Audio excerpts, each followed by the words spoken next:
Not responsible for the views, actions, statements, or opinions of its guests, advertisers, or even its viewers. The information contained in this program is not to be confused with medical or legal advice. An appearance on this platform is not necessarily an endorsement, but as always, we encourage you to do your own research. Enjoy the show.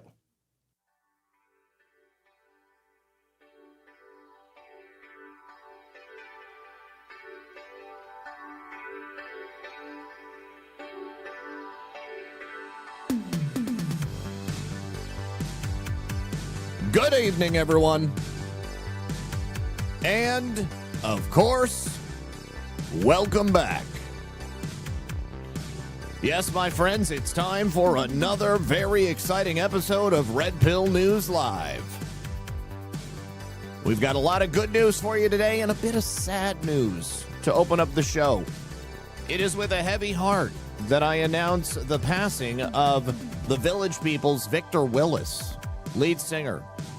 Man was 74 years old. President Trump has responded. I mean, how could he not? The YMCA became an integral part of Trump's rallies all around America. And I also want to give a really big shout out to my good friend Principled Enigma, who dropped a number of super chats early in the day. First of all, he said, "May Yahweh bless and keep you. May Yahweh let his face shine upon you and be gracious to you. May Yahweh uncover his face to you and bring you peace." And of course, that is a passage from the Bible, Numbers 6:24-26. And that was also a song that we used to sing at my Catholic school when I was a kid. I won't sing the song for you right now because obviously it doesn't go with the music. But I think that came through multiple times, but it was only donated once. But there was another one. He says, "I'll donate an extra $50 to Red Pill 78 if somebody can tell me what version the above verse is from through a paid rant before the end of the show." What can I say, Zach? I just got paid. Love you all. I love you too, brother. Thank you for being here. All right, do me a favor, sit back, relax, and grab your popcorn, because we're going to get into it right after this. Science proves that a healthy immune system is the body's first defense against the smallest of ailments to the most catastrophic. Coriolus Versicolor is the most sought-after, all-natural supplement for both humans and pets to help boost the immune system. There are over 400 studies worldwide on its effectiveness in humans, including Sloan Kettering Cancer Center, MD Anderson Cancer Center, and now from the University of Pennsylvania School of Veterinary Medicine. Together, we can help reverse this terrible tide now plaguing your loved ones and give them the immune-boosting supplements that they need. 3 boys taught me 2 things. Summer is an adventure and bugs are relentless. As an herbalist, I know you don't need harsh chemicals to protect your family. Here at Tamarack Garden, we've got you covered with natural sunscreen, mosquito and tick repellent that's even safe for your pets, a salve to draw out bug bites, and soothing sunburn cream, all made with the power of plants. Because we think summer memories should last longer than the bug bites. Tamarack Garden, protect your family naturally and eat your weeds. All right, everyone, welcome back. Thank you so much for being here. And it looks like I need to fix my screen because it's not the correct one. Let me switch it up.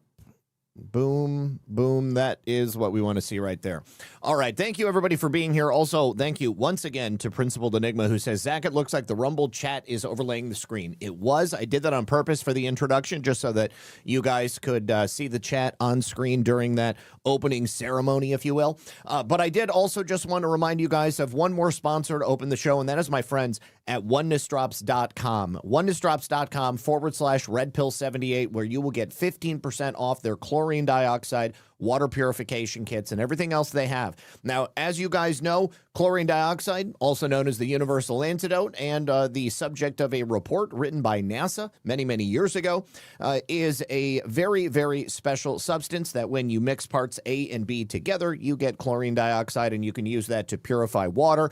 You can use it for a whole host of things. But by and large, water is the most important thing the human body needs. You can only live like 3 days without water. And God forbid you should ever be in a position where you're unable to get clean, fresh drinking water, or you need to make clean, fresh drinking water, and you're unable to do so. So this is the kind of thing I have on hand, and I will take anytime I feel certain things coming on. I know that Freya and the boys out there in the chat, he's a big fan of CD, and he can probably tell you even more about it than I can. But they also have mullein extract tincture for lung health and soursop extract tincture for cellular regeneration.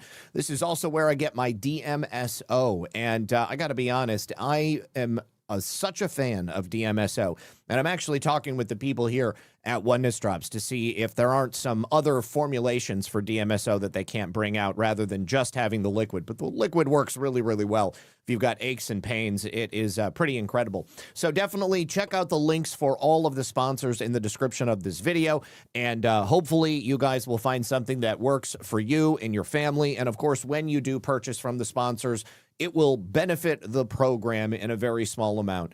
So consider that, and thank you very much. Also, I just had a great conversation with the people from Pet Club 24/7, redpillnews.petclub247.com, and that is going to be coming out on Saturday. So for anybody who has had issues issues with cancer in their personal lives or themselves, then this is definitely something you guys are going to want to check out. And I had a great time speaking with them. They are great people. All right, you guys. So as I mentioned at the beginning of the show, unfortunately, we do need to announce the passing of the lead singer of the Village People, Victor Willis. Man was 74 years old, and he has now passed away. They said on their Facebook page, "We are profoundly sad to announce the death of Victor Willis, the lead singer of the Village People. Victor passed away on Tuesday, June 30th, of a short but aggressive illness. Privacy is requested." Now, contrary to popular belief, not everybody in the Village People were gay. His wife, Karen Huff Willis, also wrote on his personal Facebook page and said, "It's with profound sadness that I must announce the death of my husband, Victor Willis, who passed away after the short and aggressive illness. The family requests privacy at this time of great loss." President Trump also praised Victor on Truth Social, saying that he loved that I used his group song YMCA at my rallies. "The crowds were and are enormous, but Victor and the group was there for us right from the beginning. They loved the action, and we loved them and their great and uplifting song. We will think of Victor every time YMCA is played, like today, and all throughout this July 4th birthday week." Now, President Trump did say something kind of interesting because it's not correct. He said, I will read his statement in full, but Village People singer Victor Willis is dead at 74. He was a great and happy guy who loved that I used his group song YMCA at my rallies. It became a monster hit again. Oh, you know what? It became a monster hit again. I didn't catch that part. 30 years after its original launch. Okay, so the song came out in 1978, and I was thinking, so that was, depending on when it was first released, that'd be 47 or 48 years, because I'm 47 this year, I'll be 48 in August. So 30 years after it was released, it became a hit again. That's what President Trump was getting at. I was incorrect. Many singers and groups wanted to get on board at the rallies after all of the rally attendance records were set. The crowds were and are enormous, and Victor was there right from the beginning. They loved the action. We loved them and their great and uplifting song. We think of Victor every time YMCA is played. My condolences to his wonderful family and group. Victor Willis will be sorely missed. God bless him. Donald J. Trump. So, and of course, you guys remember during the last election cycle, the Village People joined President Trump on stage in what can only be described as one of the most iconic moments of history, certainly in politics, and I would suggest in popular culture as well. Durdurius says Zach is becoming a habit. I hope that works out for you, and all I hope is that I bring some value to your life every single day if you choose to tune in with me, because I really do appreciate it. And I know you guys could be just about anywhere else in the world, but you do choose to come here Monday through Friday at 5 p.m. Eastern, and it means a lot to me, you guys. All right, I also need to say thank you so much to Smot Poker over there on Pilled, who says, good evening, beautiful patriots. Good evening, beautiful patriots to you as well, my friend. All right, so we are live on all of the platforms. It looks like everything is working correctly. Just wanted to make sure before we continued. So yeah, you guys want to know what the problem was yesterday? It definitely must have been the update to my computer. This is, and you know, it's funny because not that long ago, somebody was like, how in the hell can you continue to have sound issues after you've been doing this for so long? Believe me, if everything was exactly the same as it was the day that I set it up and nothing ever changed, then I would never have a problem and I wouldn't have to troubleshoot this stuff on the fly. But this is the kind of thing where you don't find out that there's a problem until you actually go live.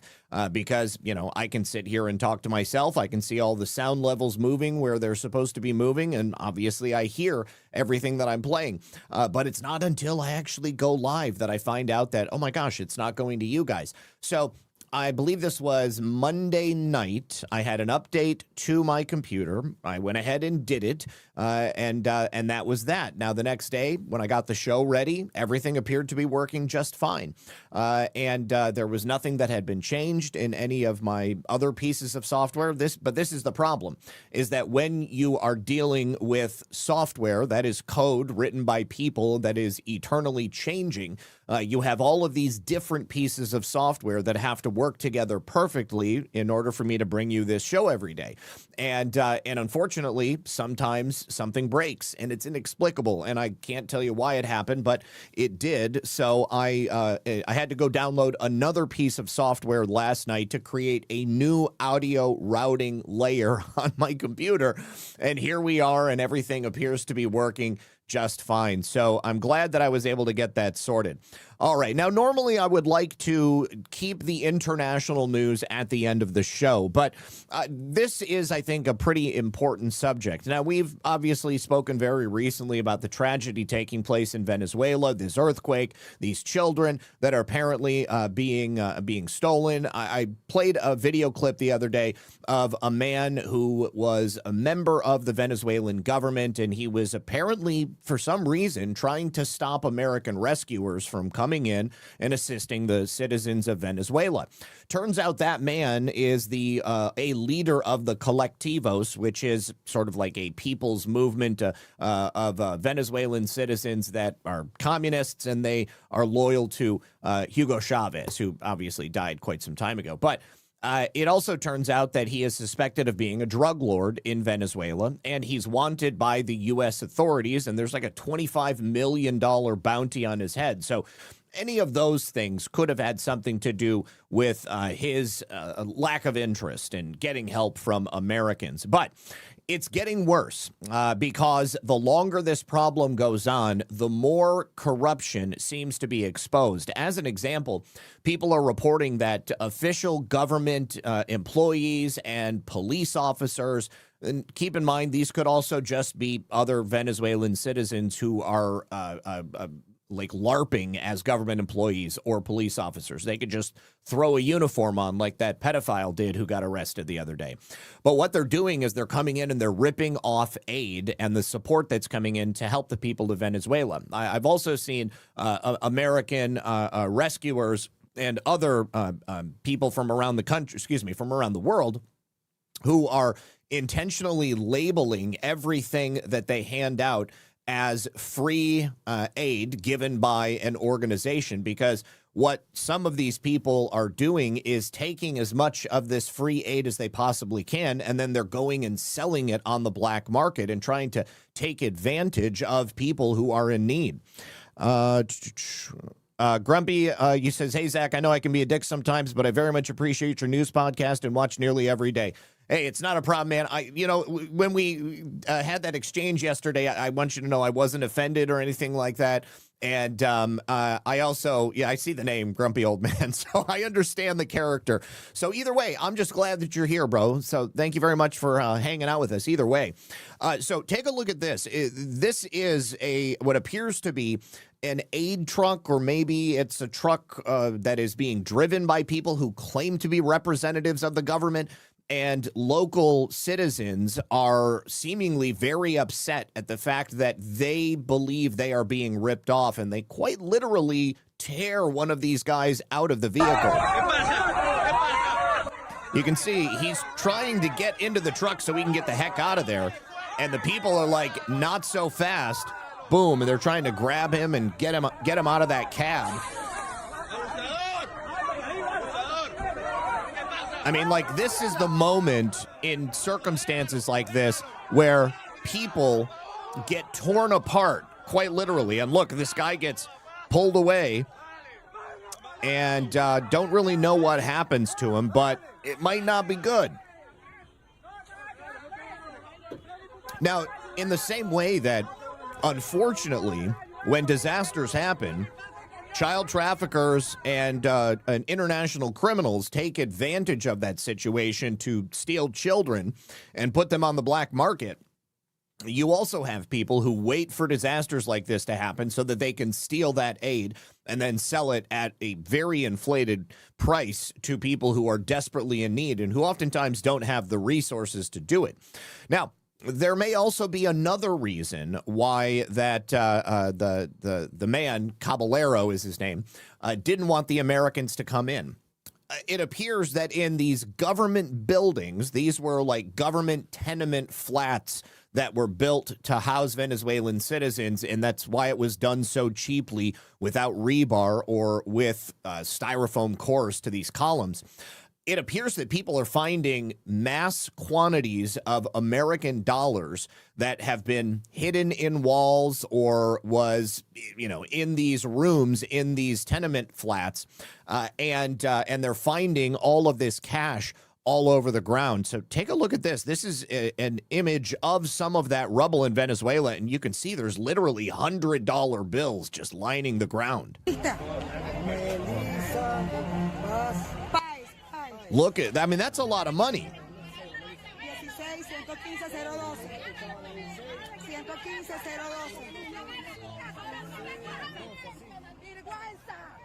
So it could be that this money was just in a suitcase or something like that inside one of these flats. Could have been that it was packed into the wall, like what we saw in Iraq with these anti-corruption raids that were just taking place. I was wondering when I first began this video, why is nobody picking up that money? Well, you've obviously got a member of the government or whether it's local or national. So it looks like they're standing there guarding this money until probably somebody can come and pick it up and take a look at, exactly where it came from. Now, the U.S. dollar is sort of the national currency right now in Venezuela, and that money is obviously very valuable. Now, here is another example of that money being found in Venezuela. $100 bills, stacks of $100 bills. You've got civilians, first responders, and people who are pulling this money, pulling suitcases, barrels of money just out of the rubble of these collapsed buildings. Now, this man is speaking in Spanish. I obviously can't speak Spanish, so we'll go ahead and just mute it. But you can see here, this is a 55-gallon drum, which appears to be just filled with brand new stacks of $20 bills. Here are stacks of $100 bills, which appear to have been damaged by water because, maybe there was a fire or maybe they were buried or something like that. And then when the buildings came down, it became obvious that this money was in there. But there's a lot of money, and some of it is in better shape than others. But, man, take a look at that. You could take a $100 bill to a bank here in the United States, and you'd be able to trade it in for a good one. If there's any bank that tells you that you can't trade in a damaged dollar of any denomination to get a undamaged dollar, then you need to ask to speak to their manager. Look at that. Just bricks of money right here. And so anyways, these videos keep connecting it back to Caballero, or however you say his name. And it would definitely make a lot of sense as to why this man wouldn't want Americans to come in and start digging around this rubble, because it is probably a pretty safe bet to say that none of this money is from legal means. This is likely from ill-gotten gains, whether it be from sanctioned oil being sold or drug money. remember the Cartel del Sols that they said Maduro was the head of? He claims to not be the head of it. However, if he's not the head of it, then obviously somebody else has to be the head of it. And it would make a lot of sense that these generals, who we also know are most definitely connected to organized crime and drug dealing, that it would actually be them that was going ahead and stashing this money. Now, let me say thank you to Keith O'Higgins. Good to see you, Keith. He says, rest in peace, Victor Willis of the Village People. He inspired so many people. He was the reason a young Alfredo Luna decided to grow up and be a gay cop. Oh, I can't wait to show that one to Alpha. Principal Enigma says, get out of the way. I'm going to Venezuela on a cash run. Yeah, it seems like Venezuela, unfortunately, is a place where there was a lot of corruption, and very similar to the same type of corruption we see all around the world. Thank you also to Filter Dog, who says, I'm sensing a pattern. USAID. Yes, that is the other thing. USAID for many years was operating in these exact same countries where they're finding these bundles of cash. Was that money that came from USAID sources? Was it money that came from the trafficking of children, the selling of drugs, the selling of sanctioned oil? Could be any of the above. However, the one thing, as I've said before, I'm certain is that the serial numbers on those dollars can be investigated, and that would be something the Treasury Department would probably like to do. Sean Joe, thank you for the can. Oh, my good friend Matt1776, thank you. He just bought a 1-month bronze tier subscription over there on Pilled. My brother, you are a scholar and a gentleman. I love seeing you in the chat. Sean Joe, thank you for 2 cookies as well. Appreciate you. All right. Now, President Trump also earlier today had the opportunity to comment on what he hopes Acting Director of National Intelligence Bill Pulte does as he is in that temporary position. And he said, I told Pulte to declassify almost everything. I want him to declassify whatever you want. And President Trump is speaking to the press, although, of course, he doesn't just mean the press. He means the American people. Now, he said this as he was standing on a tarmac. President Trump is touring the country right now. I believe he's in North Dakota as we speak now. But President Trump also had some fairly good things to say about Jay Clayton, who is the man he has nominated for the permanent position. And that is despite the fact that New York Attorney General Letitia James seems to believe that he is a suitable pick. 2 things can be true at the same time. Jay Clayton can be an excellent choice for the Director of National Intelligence. President Trump seems to be very happy with the job he's done at the Southern District of New York. There were a lot of documents that came to light as a result of his running that office. But Letitia James also might think that she's got him under her thumb and that he's somebody who is not going to risk bringing accountability to people like her or others in the state of New York who have done illegal things, allegedly, in my opinion. Let's go ahead and listen to President Trump's comments about this. Never zero your optic again. What? Yeah, because a U.S. plane. Okay, let me get that full screen for us, and let's hear. You can see Don Jr. in the background. You can see Caroline Levitt right there. I haven't seen her at the podium for quite some time. I think maybe she's on maternity leave still. And then Don Jr.'s wife, to be honest, I don't remember her name. The plane. Mr. President, real quick question. You've got D&I Pulte over there as the new director. We also know you have the task force set up on declassification, maybe talking about international, maybe looking at some declassification. Are you able to give us an update on that? Declassify almost everything. And, by the way, we have Jay Clayton is going in. Bill Pulte is a very talented guy, but he's just there temporarily until Jay Clayton. And Jay Clayton is going through the process. And Jay Clayton, highly respected, and so is Bill Pulte. But Bill is there just for a fairly short period of time. But while he's there, I said, you can declassify whatever you want. Do you think we're going to get some soon, or maybe 2020? I told him you can do it as fast. You got to ask him. All right. But I think he's a friend of yours.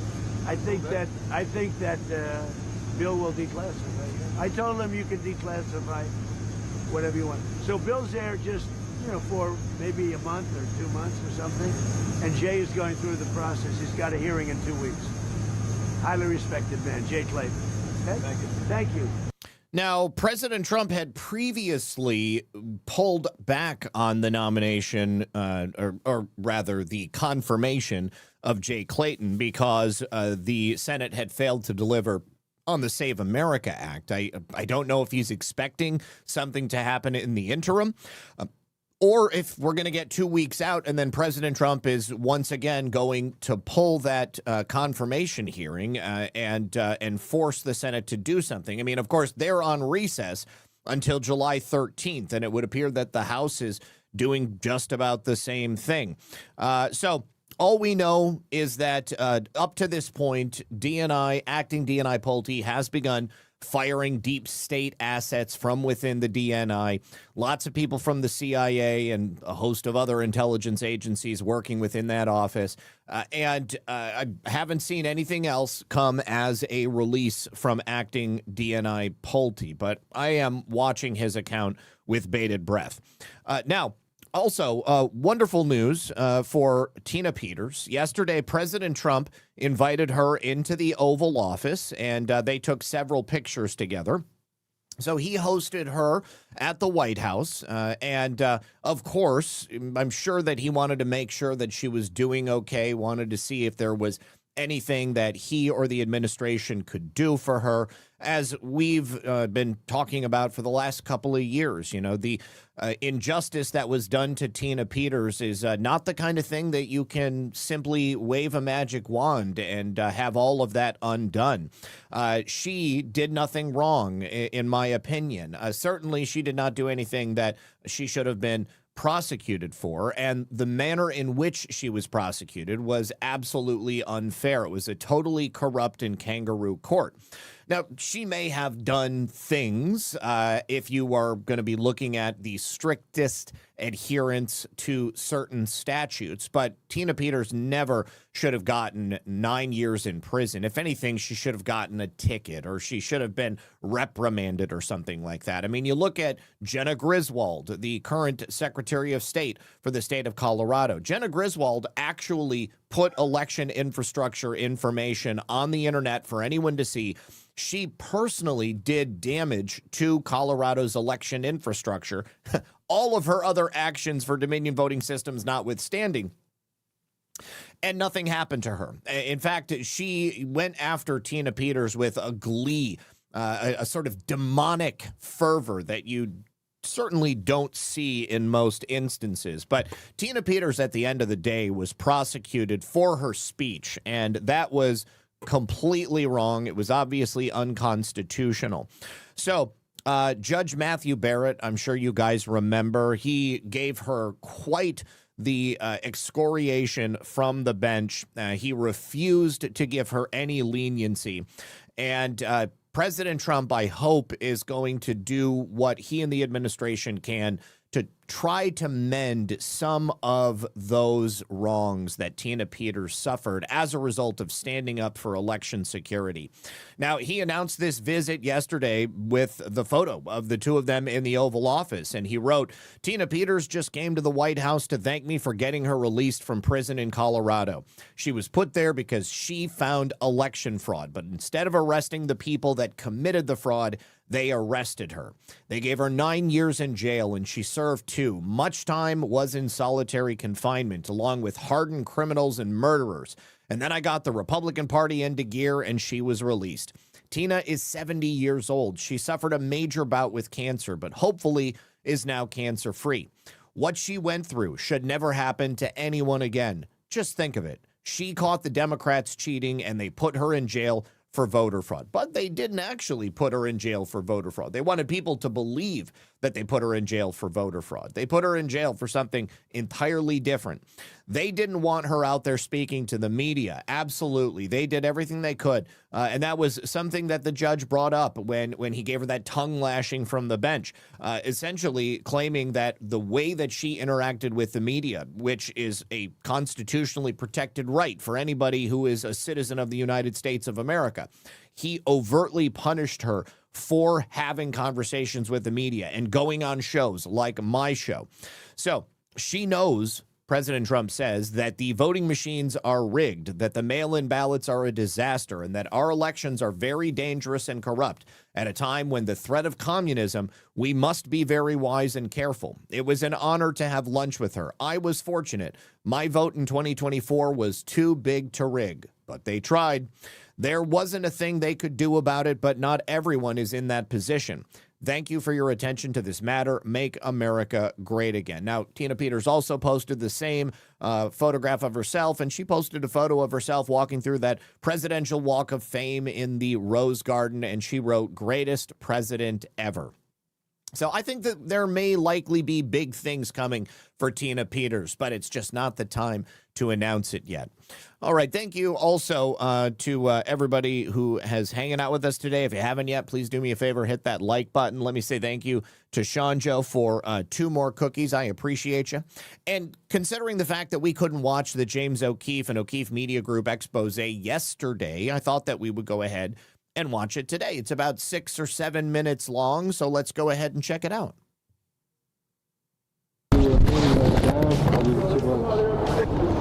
So the name is alright, it's gonna be Timothy Adams. Oh, so what fuck, we got money for this and shit? Oh yeah. Timothy Adams right here, and I do okay. There's a lot of fucking police over here always asking, like, how much you paying to sign? Let's say you were the police. How much you paying? And I just answer like, that's like saying, how much you sell dope for? Yeah. In the wake of our bombshell report. So right there in that opening, this man is guilty of committing the crime of election fraud. He's guilty of identity theft. He's also guilty of bribing a citizen of the state of Florida to put their name on a ballot proposal or to register to vote. Now, giving them a fake name, obviously. Somebody else's name, a real person's name, or somebody who's at least on a list. And, of course, he also expresses his knowledge about the illegal nature of his activity. So that goes beyond just a sort of hand wave, oh, I didn't know that I was breaking the law. He openly expresses the knowledge of his guilt while committing the crime. So there you go. It's an open and shut case, and I sure hope they charge this guy. Exposing mass election fraud in Los Angeles utilizing the homeless population of Skid Row. Now, because you haven't registered, I need to register you so I can get paid too. I'm paying you guys, I need to get paid. Listen, The Department of Justice put out indictments and promises that they intended to run a large-scale investigation and put a stop to the cash for ballot scheme once and for all. It appears to show Armstrong and others paying homeless people to register to vote and then signing various petitions. We're not putting up with it. We are going to aggressively prosecute election fraud. This is an ongoing active investigation. Ms. Brown is simply the first person that we are announcing charges for in this investigation. And yes, James O'Keefe is the source of that video. We saw recently that the FBI was on the ground on Skid Row looking for more evidence of this election fraud scheme that we caught on camera back in February. Many claim that this election fraud was having an impact on the local Los Angeles. Oh, also, Trisha says, caballero translates to gentleman, knight, or horseman. Love you, Zach. Thank you for that. Election. Even LA residents questioning the sudden surge of mail-in ballots that has changed the leaderboard. So we visited Skid Row again, hoping to see the sidewalks clear of any election fraudsters. But to our surprise, we found the entire place had mostly returned to the same constant chaos, crackheads stumbling around, and the same election fraud schemes on almost every street corner. Some even featuring familiar faces. Oh, you giving out phones? Yes. Oh, man, I have my ID. Damn. ID? No. This man behind me was actually caught bribing homeless to sign petitions, which is illegal. You're not even being a good investigative Well, journalism. I'm actually trying to You're ask not doing you. any investigative journalism. Why are you so fucking hostile, bro? This is my petition. This is my petition. That's not even his. You asking the wrong nigga. That's my shit. Bitch ass nigga. I think that my mouse just broke. It just stopped working altogether. Hold on just a second.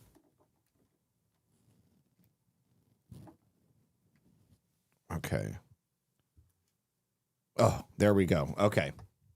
Don't come over here again. I'm gonna beat your ass. Our journey. Mimi, yes, I did. I actually thanked you on the air, but you might have gotten sent to the next stream in the raid. But yes, I did thank you. Thank you very much. Appreciate you.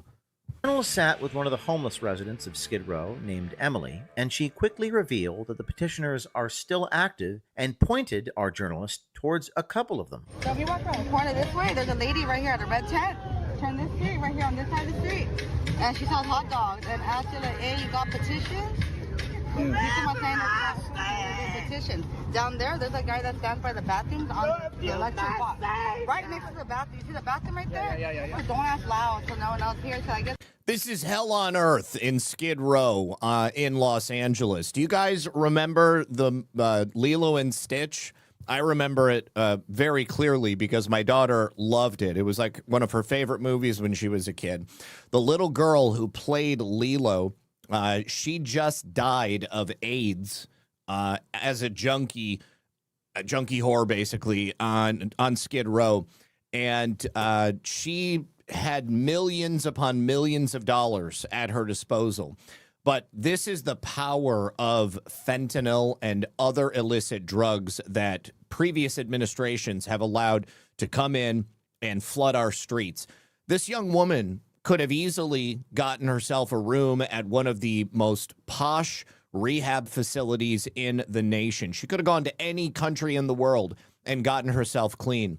But she was so taken by the physical and mental addiction of these drugs that she would have rather spent her days whoring herself out and having unprotected sex with anybody who would give her fentanyl. And she died as a result. Her name was Davy Chase. Now, you may also remember Davy Chase because she was the little girl that Sean P. Diddy Combs had an interaction with at an MTV Video Music Awards not long after Lilo and Stitch kind of took over the cultural scene for little kids back in the day. And he invited her to one of his parties, and he kind of erupted in this sick, cackling laugh because he knew what happened at his parties. And, of course, this little 12-year-old girl didn't know. It wasn't long after that interaction that she had with Sean Combs that she just left home and she went to live on the streets. And her life was basically destroyed from that moment forward. So that girl was a victim. It's really sad that she ended up becoming a junkie prostitute. But I think that the reason that she did is because of the terrible things that she saw and the terrible things that happened to her as a result of life in Hollywood. Absolutely tragic story. When people ask loud, that's when they tell them no, you know? We then headed to the bathroom that Emily mentioned and almost immediately... Oh, it's, yeah, Hazel says he got off too easy. Here's the thing. Sean Combs is not going to get off at the end of his life on Earth. God is going to be there and waiting to punish him. But Sean Combs has no guarantee on how much time he has here. He also has no say in the manner in which he's going to shuffle off this mortal coil. So there's a lot of people out there, I think, who would jump at the opportunity to show Sean Combs a little bit of earthly justice. Immediately, our undercover journalist was offered cash to sign a petition, with this gentleman offering them $2 to sign as someone named Timothy Adams. What are you doing out here? Write a name for me, I'll give you $2. Do what? I'll give you $2, write a name for me. Oh, they doing the things? Yeah. I'll give you a name right now, I'll give you $2. You're fucking incense right now. Because I'm really spending the shit. Oh, man. Alright, so the name you're going to write is going to be Timothy Adams. Good people. Oh, so what the fuck, we got money for this and shit? Oh, yeah. Alright, Timothy Adams right here, and I'll give you Okay. Paying citizens to sign petitions is a violation of California Elections Code 18603, which states, quote, every person who offers or gives money or other valuable consideration to another in exchange for his or her signature on a state, county, municipal, or district initiative, referendum, or recall petition is guilty of a misdemeanor. Durdurius, I'm glad that you were able to get past that, bro. I mean, you know my story. I mean, I am an addict in long-term recovery, and I was very lucky that I didn't lose my home, I didn't lose my car, I didn't lose my child. But of course, you know, I mean, like the difference between not losing all of those things and losing them, it's a very fine line, and it can happen to anybody. Drugs and alcohol are insidious, and anybody who's ever had to overcome that demon, my hat is off to you.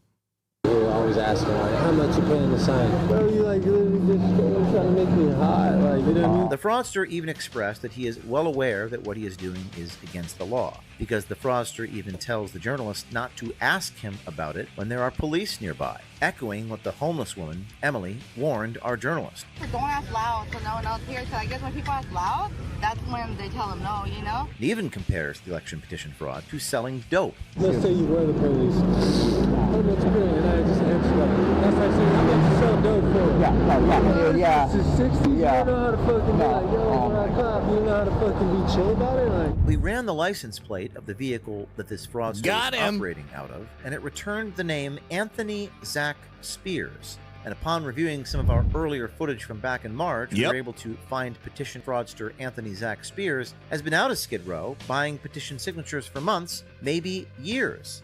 The journalist also interacted with workers from the NGOs operating in the area, and they all confirmed they have seen the fraudulent petitioners all over. I'm trying to help him. Do you know where the petitioner people, you know, they give out cash, you know where they are? Yeah, across the street, they be right here, they do something on every corner over here. Oh. Yeah, go on San Pedro. That's where they do. That's where they are. That's where they are right now? Yes, they have the toner petitions and stuff? Oh, they have them over here somewhere. I don't know where. I've seen them. You have to look for them around, but they should be around. The people signing petitions to get cash. Do you know where they went? Really was over here for sure, but now I haven't seen them today. But they've been around. Yeah, they've been around. I've seen them down here before, but I don't know where they at though. What corner they're in today? You don't know? No, because I did it before. You did it, right? You did it? Yeah, there's a reason the homeless industrial complex controls Los Angeles and Skid Row in particular, because that NGO pipeline floods so much money in. The people who are allegedly helping the homeless to get off the streets or get their lives together, that's not what they do. They perpetuate the problem. And much in the same way that James O'Keefe was talking about how, you know, even though the feds and the FBI all came down here to Skid Row and tried to clean it up, these people came back and they just set up shop as soon as the feds left. Same with MacArthur Park, where the feds have repeatedly busted large groups of people, both illegal aliens and gang members and American citizens, and they find kilos of fentanyl and cocaine. There is so much of it out there. These people just keep coming back. All right, I want to see if there is any information that they give. Okay, so he mentions you can send tips at o'keefemediagroup.com. There's a phone number as well. Let me see. Find eliciting information out of people. We leverage online dating platforms like Hinge, Bumble, or Tinder. Until you match with someone of public importance that you go meet with undercover. Little did I know I was talking to a senior person within the CIA. Are you recording me? No, I'm not okay with this. Stop it. Ooh, man. I would love to see a documentary about the things that these people go through. All right, so hopefully that man and all of those other people are in short order going to be indicted and arrested. Now, real quickly, I would like to jump to another international story because this has to do with elections. Now, Gustavo Petro, the outgoing president of Colombia, is now calling for unrest and civil disobedience in the streets of Colombia because, as he had claimed before, the election itself must have been illegitimate. Very interesting because, of course, the candidate that won, Laetrile, is a candidate that's supported by President Trump. However, Gustavo Petro says that the election system in Colombia must have been affected by a state actor. And the only state actor with the power to do that, he said, was Israel. Now, he says in this tweet, I thank Carol G for her democratic and humane conception of life. The dehumanization is coming, and not just to Colombia, but to the world. It consists of people not knowing what is true and what is false. I know that Carol G touched art during the Jubilee concert, and I know it won't come back. I wanted to give her the highest tribute that Bolivar created, which I haven't been able to do because she is a singer who touched art, which is like touching the stars. Distinguishing between false and true is the basic criterion for being human, which I will discuss with Pope Leo in a few hours, will be my responsibility as president, even in the face of the elections where progressivism won. Progressivism, very interesting, because, of course, we've been told that Petro was the progressive candidate. I accepted the results of the scrutiny judges so that violence would not be unleashed upon my people. I swore by peace, but also by truth and social justice. And the truth of the elections will come out and soon. Carol G speaks here of the need for human fraternity, and I agree. That's why I am not an agent of the new fratricidal violence within Colombia. But the new foreign president seeks it, and if he starts it, no one knows how it will end, as our history teaches. So Carol G is entirely right for Colombia and for humanity, but she will not be understood by the power that decided to surrender itself to lies and violence rather than seek a national agreement with the people who work and study or who are already wanting a well-deserved pension. That's why they will mock her by talking about herds. Mr. Foreign President de la Espriella, we would be a herd if we were simply animals. Do not treat the libertarian people of Colombia like the animals on your estates. Humanity is animality, yes, and above all, individual thinking begins with beings who want freedom. Never forget that. For treating the people like a herd dominated by an alpha male, well, the alpha male may be able, if he truly smells the future, to lead the herd to where there is life. But if he is simply a brute and a beast, the supposed alpha male will lead the herd to the abyss. I bet more on the human brain and not on manipulated instinct, but the human brain is individual and always seeks life and freedom. The human brain can interconnect, but among equals, it does not subordinate itself to any fake alpha male. Interconnected, we will bring life. But as the history of humanity teaches, if human brains subordinate themselves to a beastly alpha male, there will only be a holocaust of millions and inhumanity of hundreds of millions. History has shown us this in the very history of the Hebrew people, today dominated by a genocide. The beastly alpha male crashes against the desire for freedom of the Colombian people, who are humanity and not a herd. They invite you, Carol G, to be a herd. Never accept it. A herd does not know how to make art, and the people of Colombia have been making art for 22,000 years, as demonstrated by Chiribiquete. And to the Colombian people, I say, we will see truths about the elections that progressivism won and never under the foreign president turn into a brute herd.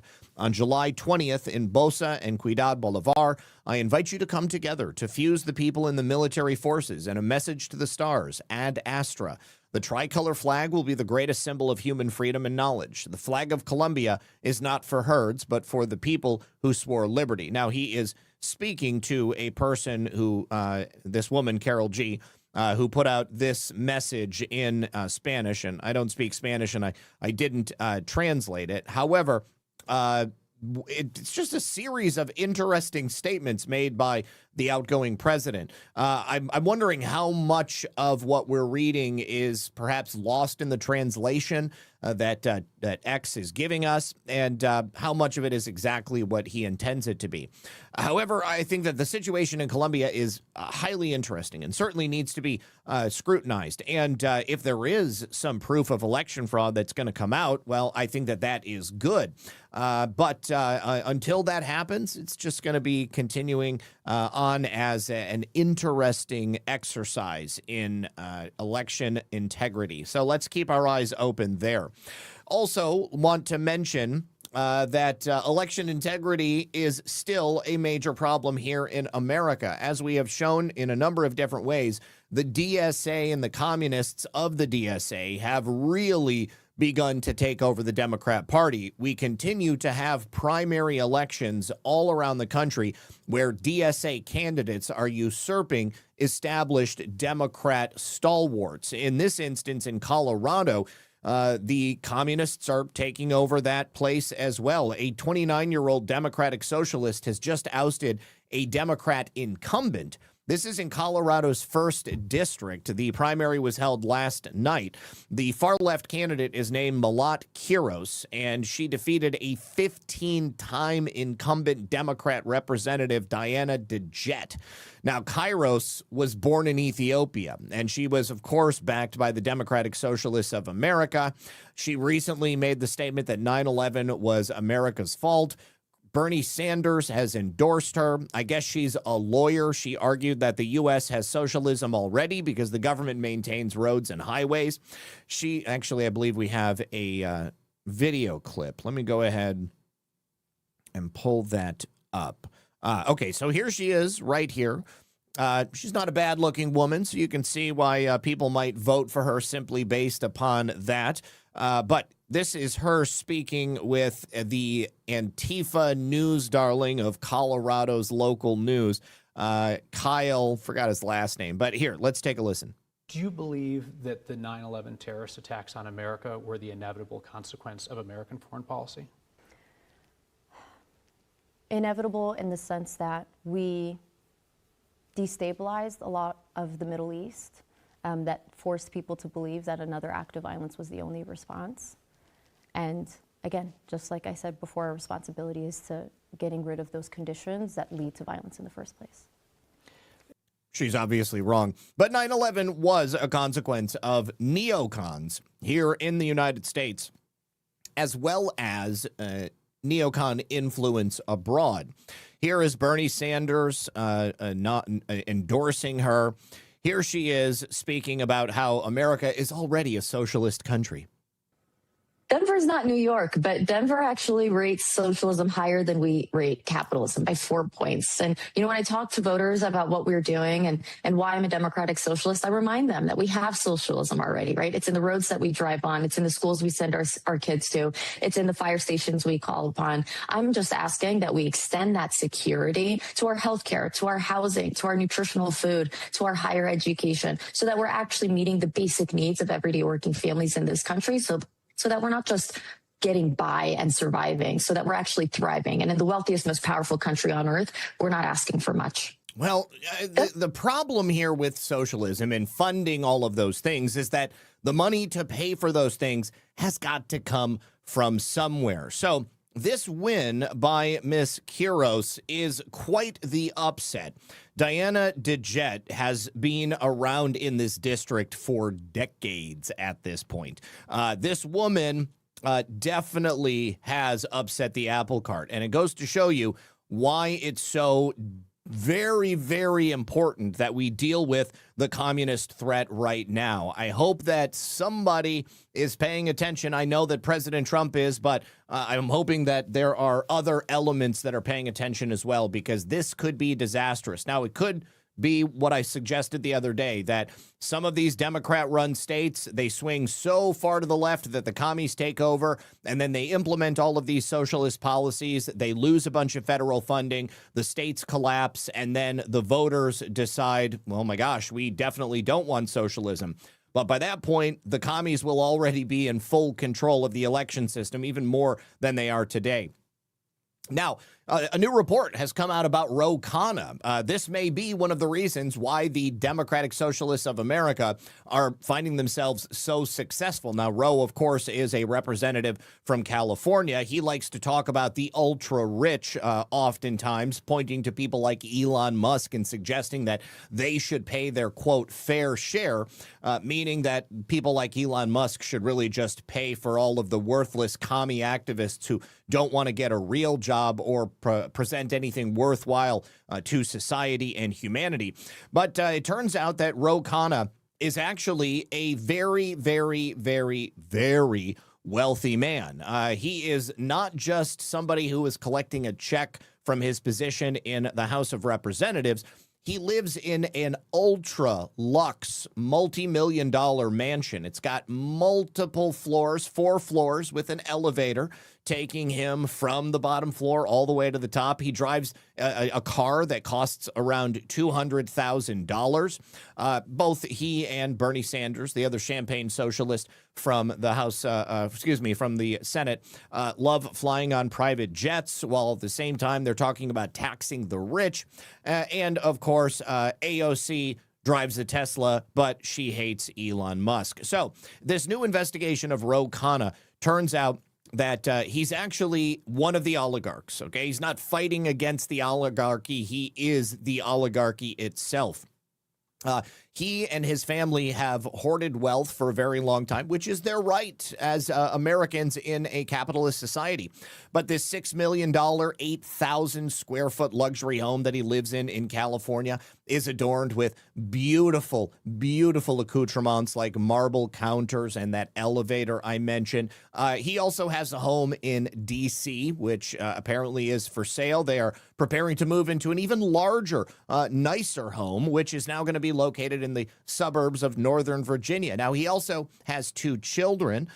They are actually minors, but they both have large ownership shares in 3 private golf clubs that the Khanna family own. They have a $65 billion wealth management firm that they also have ownership in. They've got investments, of course, hedge funds and stocks and all of that.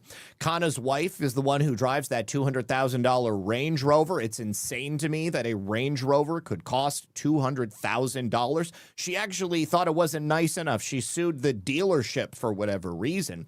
But Ro Khanna looks like he's going to be running for president in 2028. I think that he's going to have a hard-fought battle ahead of him, considering that he and the other leftists in the Democrat Party have essentially handed control of the party over to the Democratic Socialists of America. Now, Kirsten Gillibrand, also another powerful Democrat from New York, she is also heralding the rise of socialism in her party, and she actually said it's a very good thing. It's a very good trend for the party nationwide. I don't know if she's just trying to see if she can remain in her seat and she doesn't get primaried, or if she's really that dumb. Fidel Vargas, President CEO, HSF. What is your explanation for what happened in New York with the primaries, and especially those in New York City? Mm-hmm. How are you taking that to heart as a senator from New York, as the head of the senatorial campaign, and as a member of the Democratic Party? Yes. So New York had a very strong change election. There was a huge interest in new candidates, younger candidates in some instances, the next generation of candidates. And so there was several instances where incumbents lost to challengers because of that trend. And that trend is a very good trend for nationwide elections because it shows how deep the interest in change is and how fired up new voters are, younger voters are. Different demographics of voters. Now, I actually will agree with her there. I think that there is a very, very deep-seated desire for change across the political spectrum, whether it's in the Democrat Party or the Republican Party or any of the other third parties. Because there is a lot of distrust in our system. We see candidates like Kirsten Gillibrand or Dan Goldman or Tom Tillis or any of these other very wealthy individuals who stand on the pulpit of their ivory towers in Washington, D.C. and preach to the people of the United States of America, telling us what we need or what we should accept most often. But Tom Tillis is the man standing in the way of election integrity right now in D.C., and he says that he is concerned that the push by the American people for election integrity is actually the thing that's undermining confidence in elections. Well, it's no wonder this guy is getting kicked out of Washington, D.C. Now, let's go ahead and hear it from Tom Tillis himself, because this is just one of the most ignorant things I've ever heard a person say. If you have more than $250,000 in a bank or retirement account, federal law does not protect what's... The New York Times... Okay, so as you know, something like 80% of the country believes that there's nothing wrong with proving your identity as an American citizen to cast a ballot in the United States of America. Tom Tillis is against that. Tom Tillis believes that demanding election security is actually the thing that is driving mistrust in our elections. I would say it's the fake and gay nature of our stolen elections that has driven the mistrust. Times is reporting that Acting Director of National Intelligence Bill Pulte, who has no qualifications for that job, as you know, has installed a Republican political operative, Christina Norton, as his chief of staff at the spy agency. Norton's work in the past focused on election issues for the Republican Party. And there's this broader context that you know about. There are a lot of concerns about what the president and his team might be planning for the elections, whether it's Pulte and Norton, or, as we read in Regime Change, Nicolas Maduro offering to back up Trump's lie about Venezuela altering the election. We have election denier Kurt Olson given a position in the administration, ordering the seizure of Atlanta voting machines. Tulsi Gabbard, or seizing voting machines from Puerto Rico. How do you see all this? Stop it with the foreplay, Jake. You're getting me all excited. This fitting together. Well, first, I think you know my position on Pulte. I don't think he should be in the administration, let alone in charge of DNI. He is singularly responsible for 702 beginning to go dark because of a lack of confidence of him in that role. So, yeah. Well, it's totally cool with us, the American people, that 702 has yet to be reestablished because it is an egregious violation of our rights.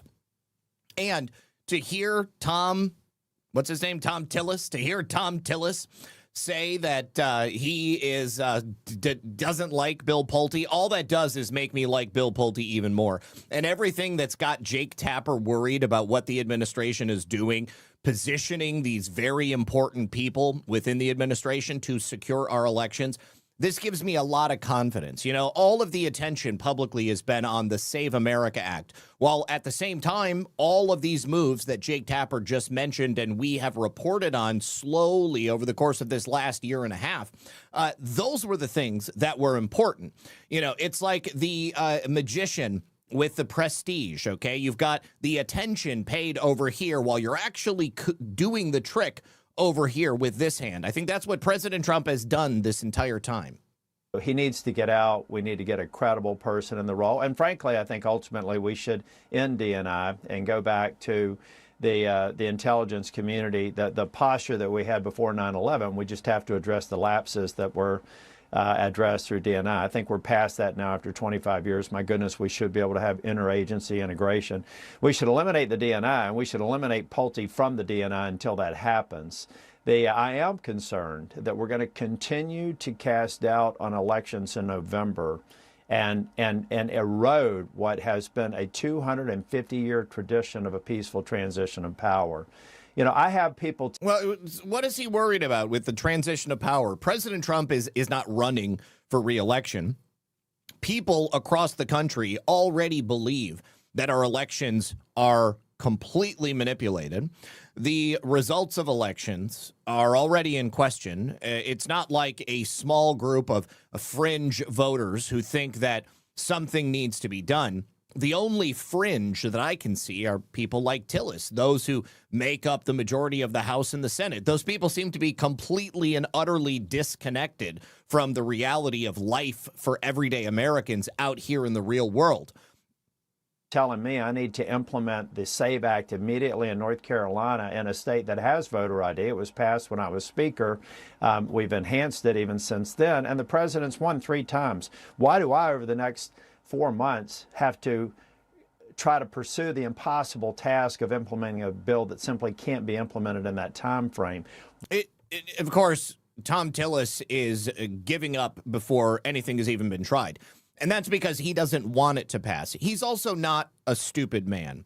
Just because you have voter ID in the state of North Carolina doesn't mean that you have only citizens of the United States voting in North Carolina. But more importantly, there are 49 other states, 49 other jurisdictions where people have been proven to have voted not owning any status as an American citizen. This is a very real proposition, and Tom Tillis is merely going on CNN to give Jake Crapper the shellacking that he believes he should get. Oh, let's talk some smack about the President of the United States and how the Save America Act will never pass. You know what? People have seen the impossible pursued. People have seen the impossible actually followed through. People have seen miracles take place. But passing the Save America Act is not a miracle. As I've said before, the rules of the Senate are not things that are sacrosanct or written in golden tablets handed down by Mitch McConnell to the incoming members of the Senate. These are things that have been decided by men since the founding of the United States of America. They can be changed, and there are methods by which this can be done. Why are we doing more things to undermine our confidence in elections rather than getting the strong message out that will win for Republicans this year? Talk about the emergence and the rise of the Democrat Socialist of America, accept that the voting laws are going to be fundamentally what they are today, win by them, win by the good results that Republicans have produced. Well, the problem, again, is that you have not produced good results. You have not done what you should be doing, which is supporting the agenda of the President of the United States. Now, also, throughout the last several decades where people like Tom Tillis watched as illegal aliens and radicals came into our country and started taking over various plots of land, people like this have erupted. This is the future of the Democrat Party right here. We have an upstate New York activist leader who was just charged with funding Palestinian terror attacks and sending messages, apparently wishing for another October 7th. It's hilarious to me when people do that, because if they only realize that October 7th only happened because Benjamin Netanyahu's government allowed it to happen.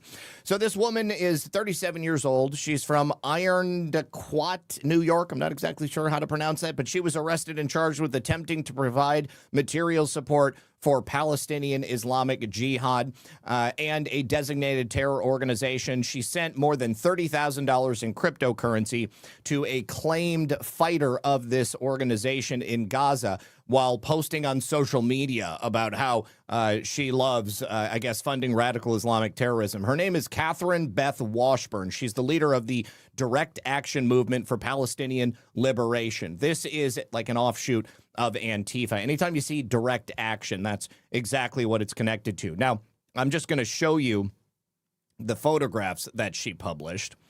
Let's see. Here she is taking a picture of herself sitting next to a Palestinian flag with the scarf and a couple of what appear to be live grenades.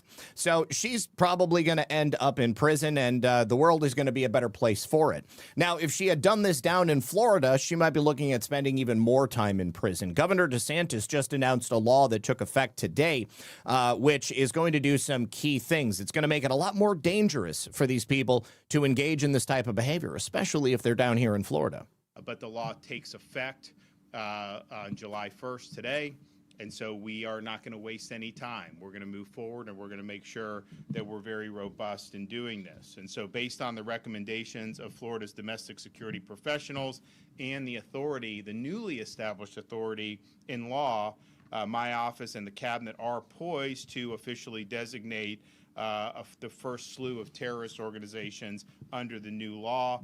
That'll be a reaffirmation of my prior executive order for the Muslim Brotherhood and the Council of American Islamic Relations. We will also be adding and ratifying Antifa as a domestic terrorist organization, as well as a number of groups that are affiliated with drug cartels or themselves drug cartels, such as Cartel de Sinaloa, Tren de Aragua, and other ones that you've heard of. And then finally, including this initial tranche, the Islamic Revolutionary Guard Corps of Iran. These are things that have very strong factual bases. So you might say, why bother state of Florida? These things are already established at the federal level. Well, that gives the state government under the Attorney General, James Uthmeyer, the ability to go after these people and charge them if the federal government isn't doing that. They could also be held liable for certain crimes at both the state and the federal level now. Now, speaking of holding people accountable, U.S. Attorney for the District of Columbia, Jeanine Pirro, has announced that 14 vandals have been cited for damage to the reflecting pool. And these people are facing up to 10 years in prison, as President Trump had promised previously. And I just need to wait till we get AR past lovers, you need to see this. This commercial. This gadget right here saved me over $500 at the rent. The Department of Interior gave us a look at individuals suspected of vandalizing the reflecting pool. Now, yes, Florida can now confiscate their money. They can confiscate their property. They can confiscate everything that these people have. And I hope that they do. I want people who are members of CARE, people who are members of Antifa and Antifa splinter groups to be arrested. I want them to be charged, and I want all of their property to be seized and passed out to the good people of the United States. we haven't been able to verify the video, but take a look. June 19th, a male, blue shirt, reaches in, stays there for a little while. He goes back down, comes back up multiple times. Hold on, is this? No, this is not the clip that I thought it was. I apologize. We've already established the fact that these people did. This is what I want to see. Jeanine Pirro talking about the people who have been arrested. If you're over 60 with money in an IRA or 401k, a federal law that just completed its rollout. Throw the book at him, Judge. Speaking about vandalism, right back here's the reflecting pool. What's the latest on that? I know 7 people were, I thought, arrested. Were they citations? Well, look, there are 14 citations that have been given out by the park police. They're coming into my office now. Make no mistake, if you vandalize anything in this district, we're going to prosecute you. And if you destroy the reflecting pool and if you create a problem that has long-term ramifications, we're going to prosecute you. There's no question about it.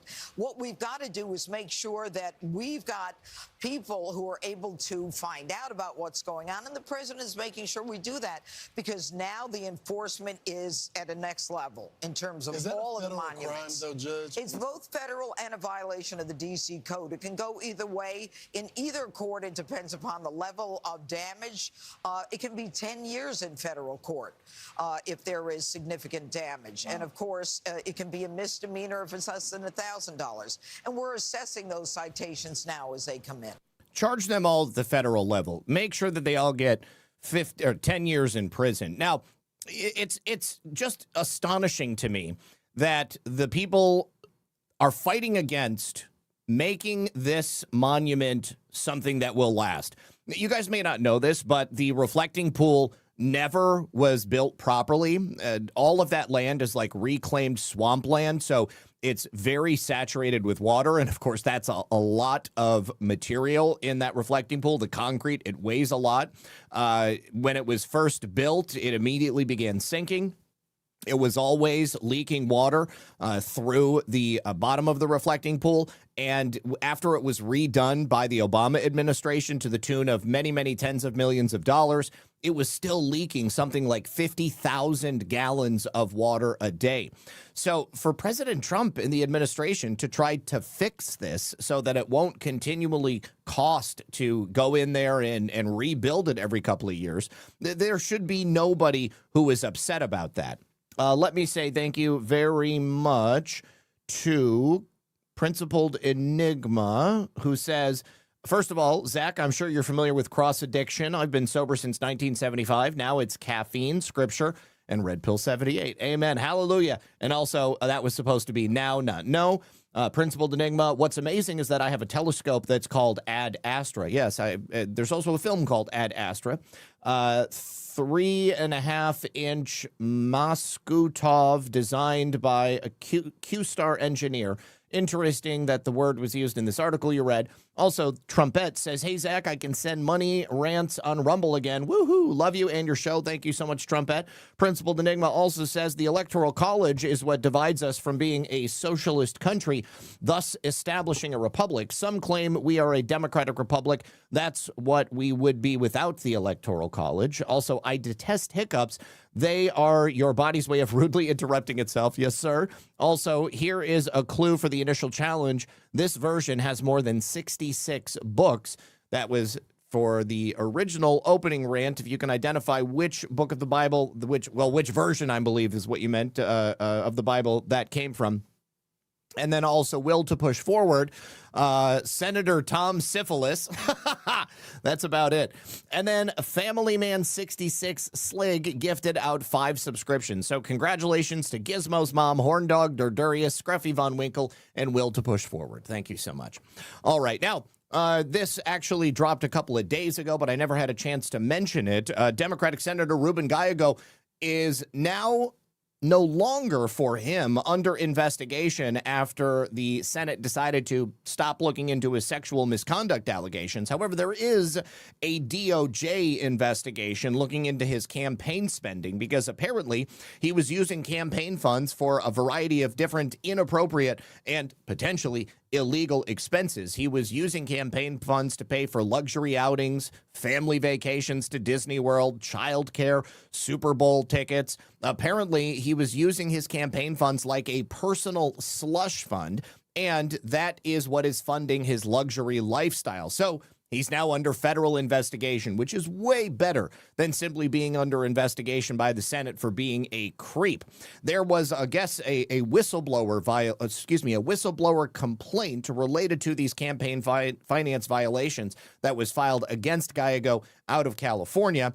And of course, California Senator Eric Swalwell used to be his running buddy, and Gallego is from Arizona, but together they were both accused of various sexual assault allegations, and now we've got this whistleblower complaint, which is kind of intriguing because it would perhaps appear that this may be somebody that was connected to Eric Swalwell, if not damn well Eric Swalwell himself. Now, the campaign expenditures they are pointing out includes his use of campaign funds to attend the 2023 Super Bowl. There was a fundraiser, I guess, that was somehow connected to Eric Swalwell there.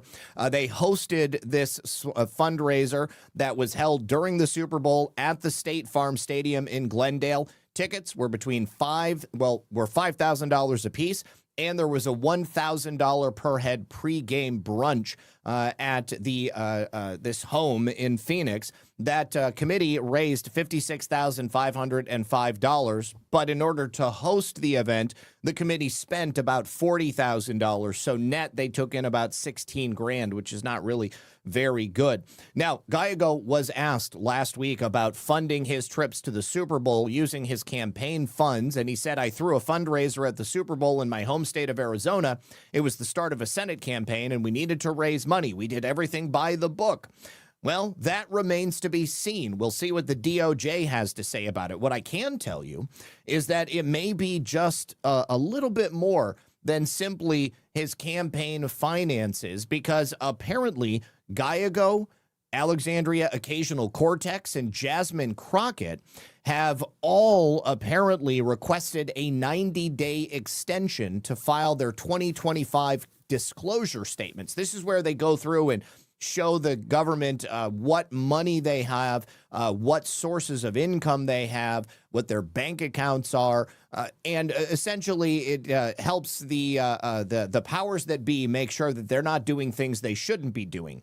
I am certain that Gallego, Ocasio-Cortez, and Crockett are all probably trying to avoid getting Ilhan Omar'd, but there's only so much massaging you can do to your financials. It would appear that Paul Sperry at Real Clear Investigations is looking into this just a little bit deeper. So I would assume we're going to have something more to talk about this in the near future. But Gallego, I would also be unsurprised if there were charges that were filed by the Department of Justice. Keep your eyes on that story.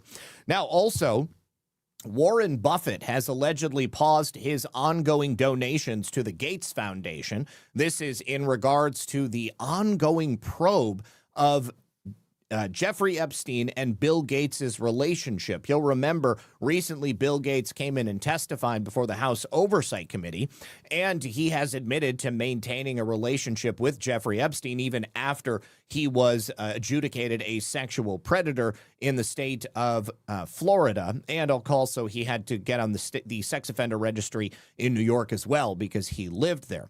So, the donations being given to the Gates Foundation by Warren Buffett have been large, and they've been ongoing for the last 20 years. This is the first time Warren Buffett has ever decided to not donate to the Gates Foundation. Now, unnamed sources have come forward with knowledge of Warren Buffett's plans to lay this story, but the Wall Street Journal is reporting that this billionaire investor is delaying his annual donation until later this year and may wait until his annual Thanksgiving letter to say anything about it. But last June, Buffett made a record donation of $6 billion in Berkshire Hathaway shares to 5 charities. This was the biggest single donation Berkshire Hathaway has ever made through Warren Buffett, and the lion's share of that money went to the Gates Foundation. Now, that was just prior to Bill Gates being massively exposed, but since 2006, he has donated at least $48 billion to the Gates Foundation. Buffett and his aides have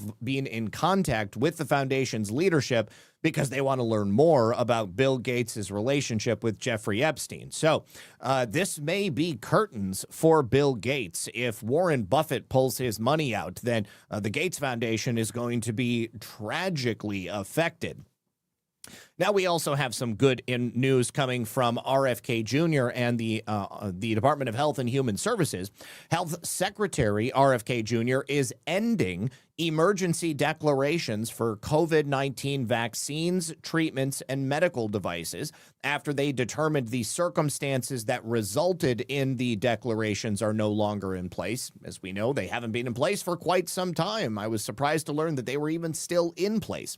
Now, in early 2020, these emergency declarations were initially implemented, and that provided the liability protections for the companies that made various products related to COVID-19.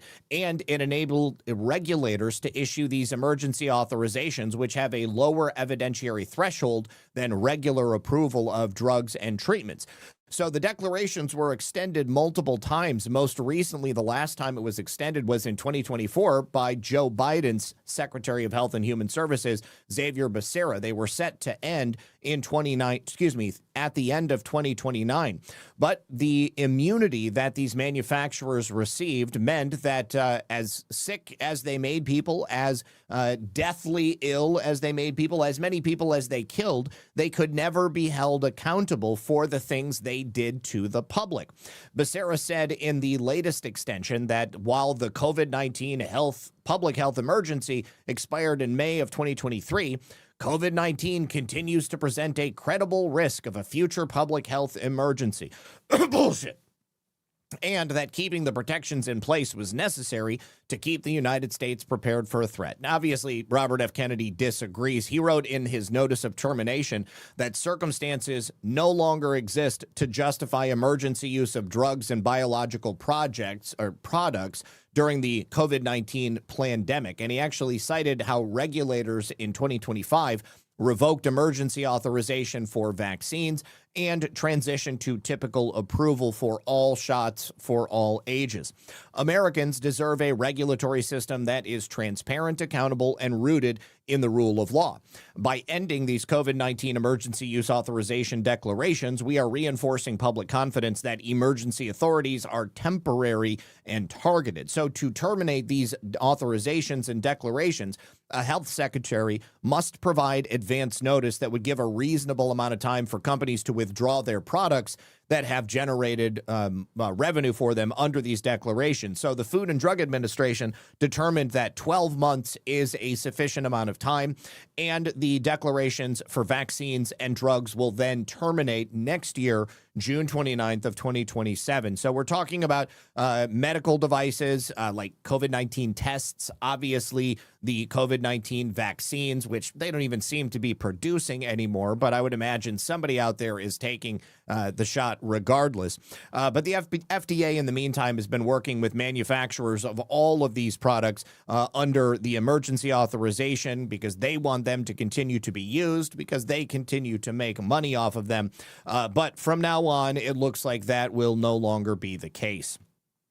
All right, now speaking of COVID-19, the executive director of a group called Feds for Freedom has just spoken about the egregious civil rights violations that the Central Intelligence Agency engaged in after the advent of the COVID-19 pandemic. Apparently, they ordered counter-espionage investigations on their own employees, on thousands of employees of the Central Intelligence Agency. Why?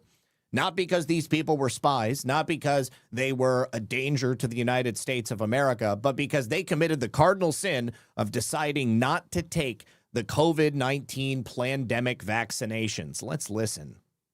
We are supporting a lawsuit against the CIA for illegally ordering and carrying out full counter-espionage investigations on thousands of its own employees and contractors, simply because they chose to not receive the COVID-19 vaccine.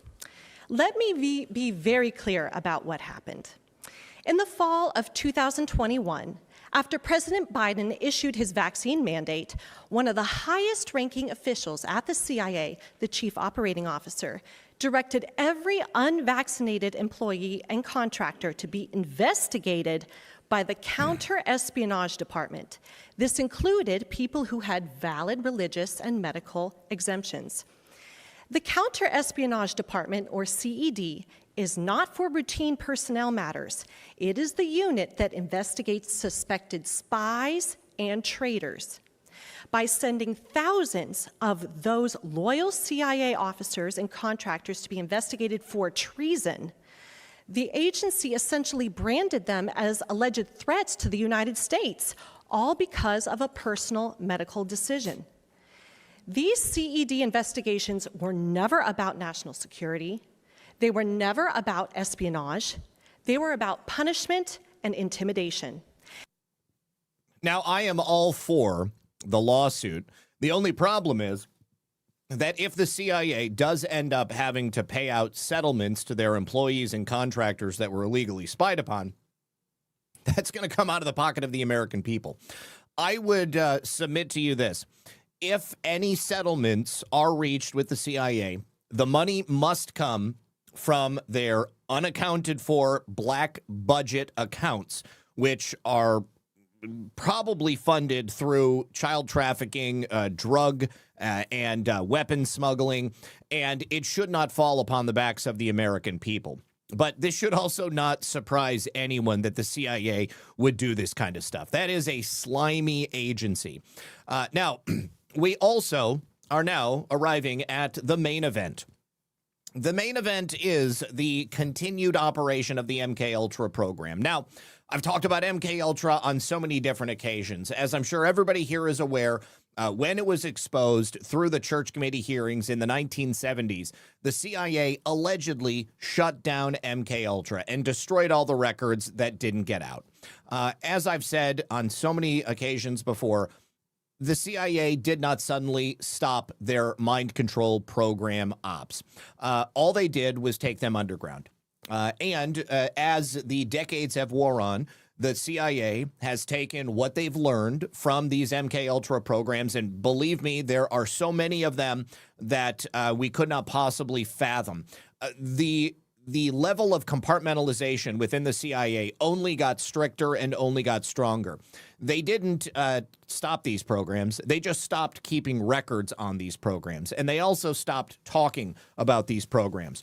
The CIA has virtually an endless budget from black ops and from illegal activities, money that is completely off the books that they can use to engage in the most heinous activity you could possibly imagine. MKUltra didn't start until after the end of World War II, after the advent of the CIA, but most importantly, after the worst of the worst in terms of German scientists integrated into the American intelligence community. I'm certain that before the Germans came here and became part of the U.S. government, there was likely already heinous experiments that were taking place on American citizens. If you watch any of the Badlands media shows that I've done with John on Baseless Conspiracies, we've talked at length about a number of specific instances of this happening. But in the case of MKUltra and all of its sub-programs, each of those programs was run out of a different research hospital or a different college or a different research institution or a different brothel in a different city around the country. And this idea of MKUltra being shuttered, it always was laughable to me. The CIA never stopped wanting to learn how to control the minds of people. They just stopped openly discussing it. And they might have told Congress that they weren't doing it anymore, but that's because they got caught. I think that the CIA took what they learned and they began to implement it in sort of softer and more less overt ways by injecting those lessons into the way that they carried out psyops on the American people. But mind control is the ultimate goal of any fascistic or authoritarian system.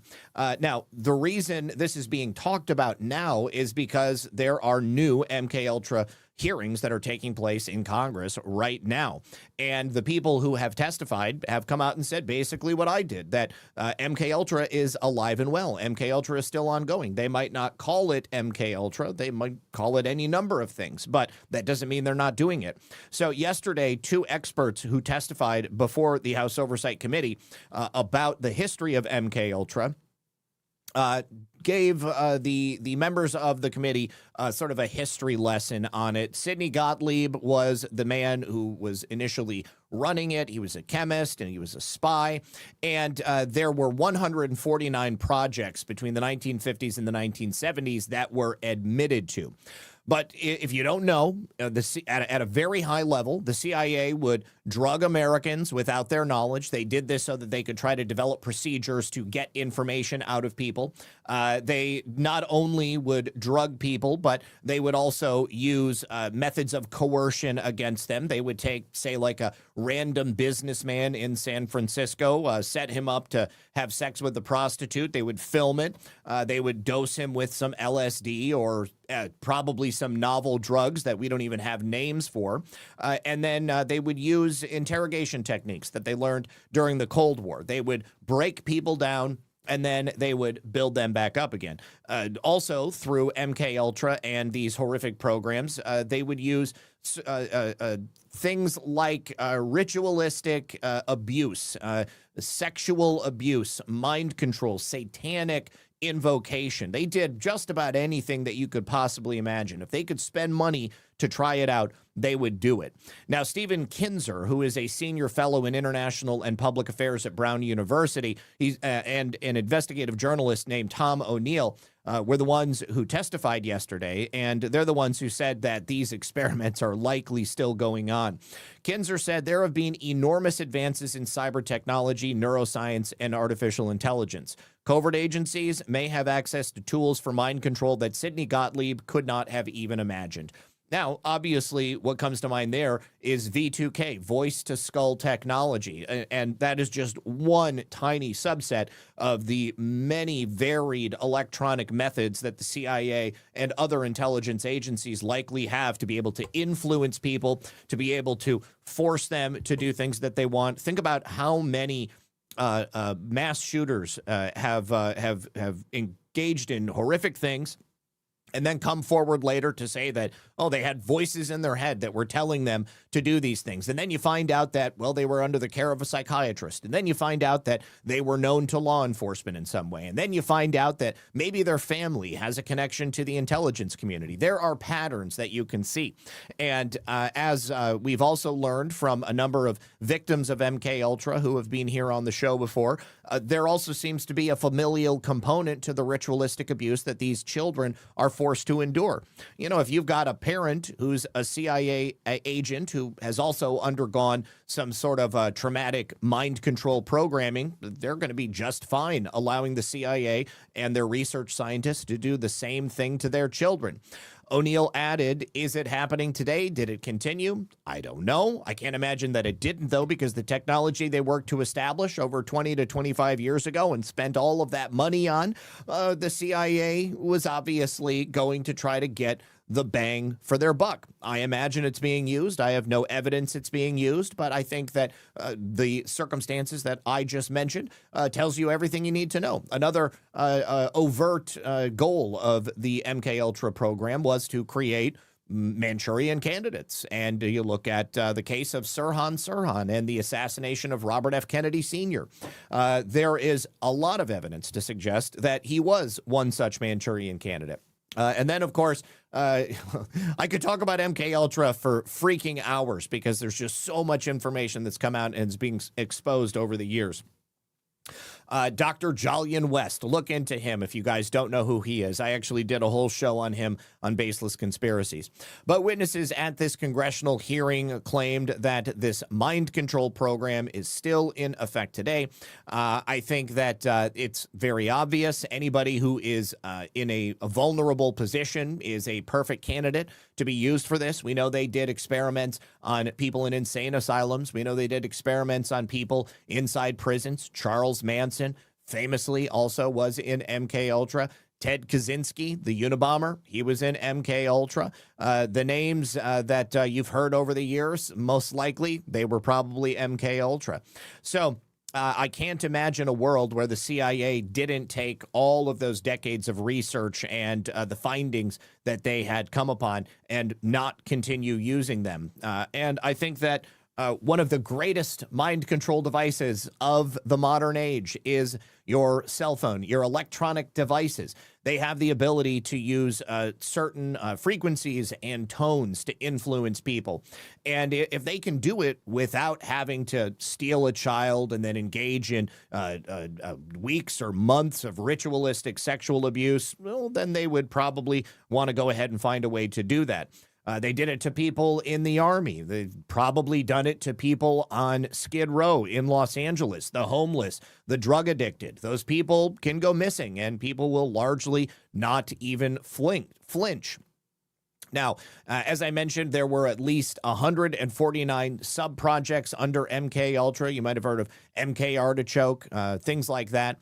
They were operating these programs across 80 different institutions, 185 non-government researchers, people who were simply professors or scientists at these organizations. They secretly funded these hospitals that would then be used to take patients from and then do these experiments on them. I don't think we'll ever know the full extent of MKUltra because the truth of it would be so damaging. I mean, the church committee hearings were damaging enough. But if we knew just how evil this organization was and just how evil the scientists and government officials were for engaging in these things, I think that you might have a full-blown revolution on your hands as a result.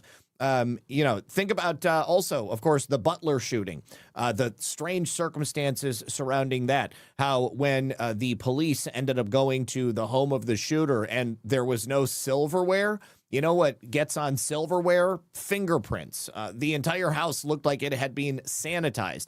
Thomas Matthew Crooks, if that even is the person who was shot on that roof, whomever it was that was shot on that roof, he could have easily been programmed. I mean, he had a connection to a shooting range where agents of the federal government were working. Now, you might say, Zach, but those were only DHS agents that were going there to shoot guns. The CIA has sent their agents into every federal agency across the federal government, to have them working in multiple roles. Peter Strzok, he was not only an FBI agent, he was also a CIA agent. I would imagine he was probably a CIA agent first before becoming an FBI agent. He grew up in Iran. His father worked at the embassy. You know who works at the embassy? It's people who work for the State Department. You know what the State Department is? The State Department is the public-facing arm of the Central Intelligence Agency, just like USAID was the money arm of the Central Intelligence Agency.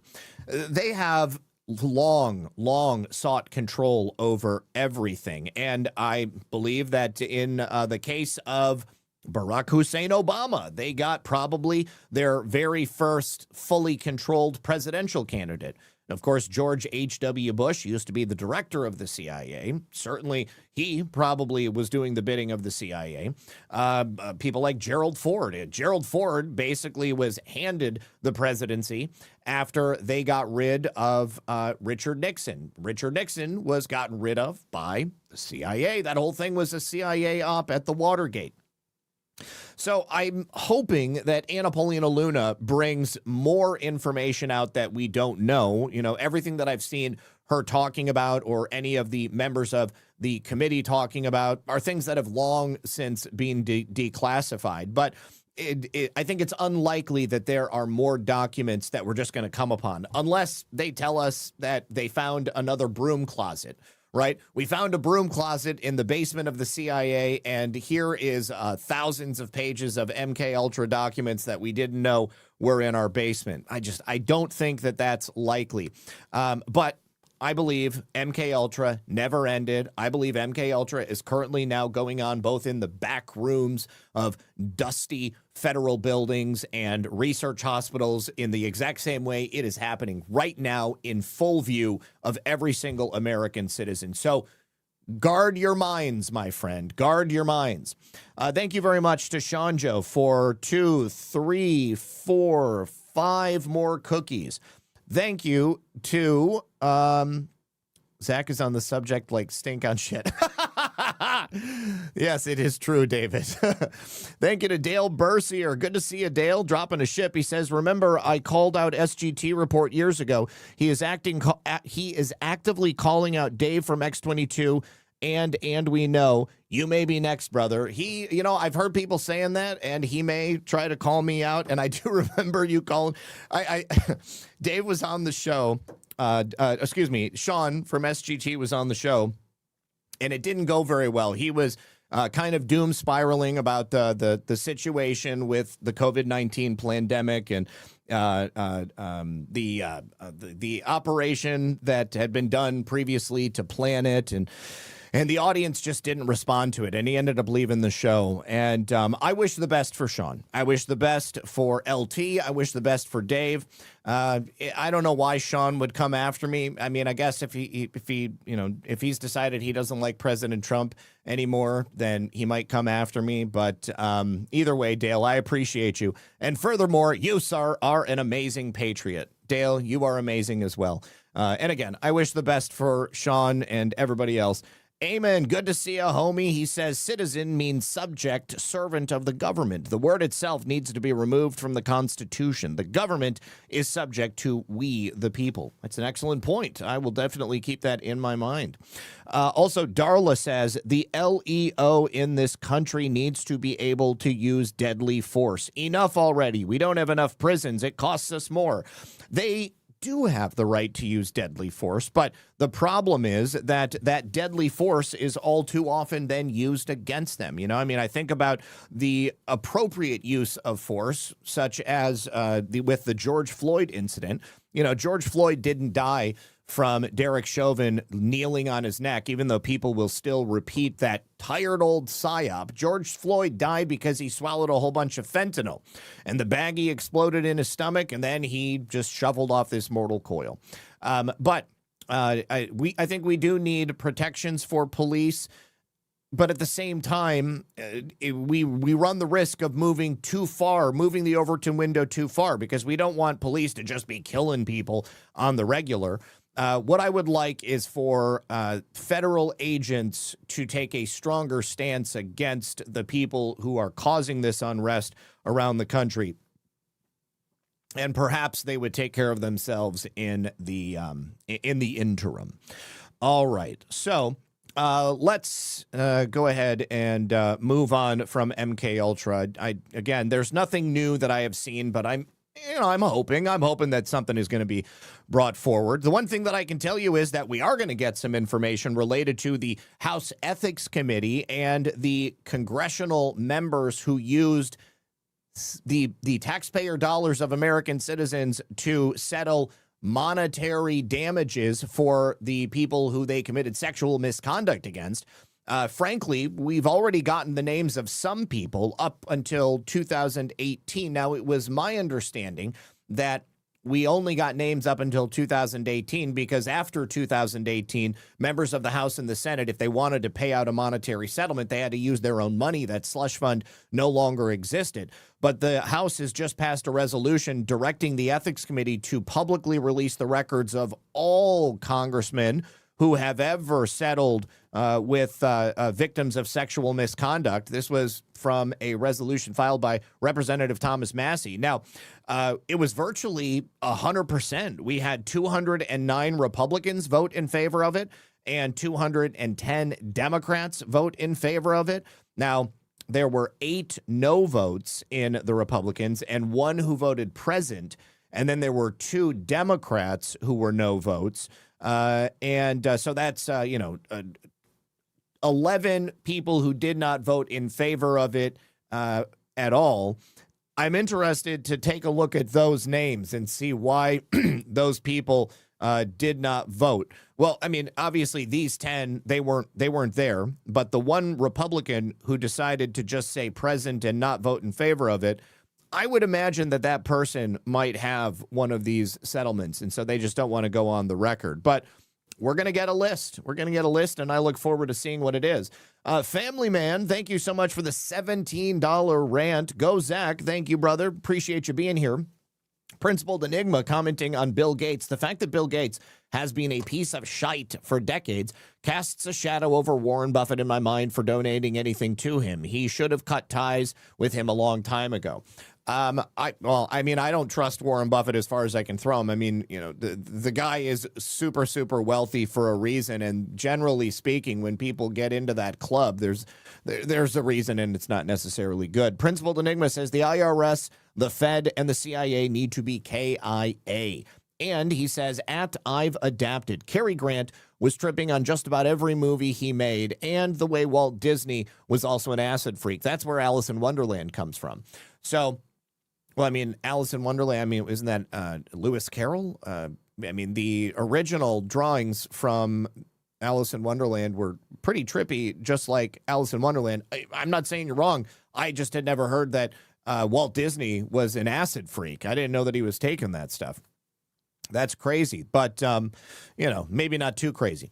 All right. Now, we also have some new information on Mitch McConnell. You guys, it appears that Mitch McConnell's recent hospital visit was due to the fact that he was found unconscious in his home in Washington, D.C., and they think he may have suffered a heart attack. Now, when they say may have suffered a heart attack, that kind of sounds to me like Mitch McConnell is not conscious. There have been a lot of rumors going around the last couple of days that Mitch McConnell is knocking on death's door and he may likely not return to the Senate at all. Now, of course, if he is forced to abdicate his position in the Senate, then that's going to give an opportunity for a person to be nominated to replace him for a short period of time. And it just may be the person who is going to end up being that senator in the general election in November. But on June 14th, apparently there was a call referencing medical personnel in advanced life support ambulance that was sent to his home shortly before 9 a.m.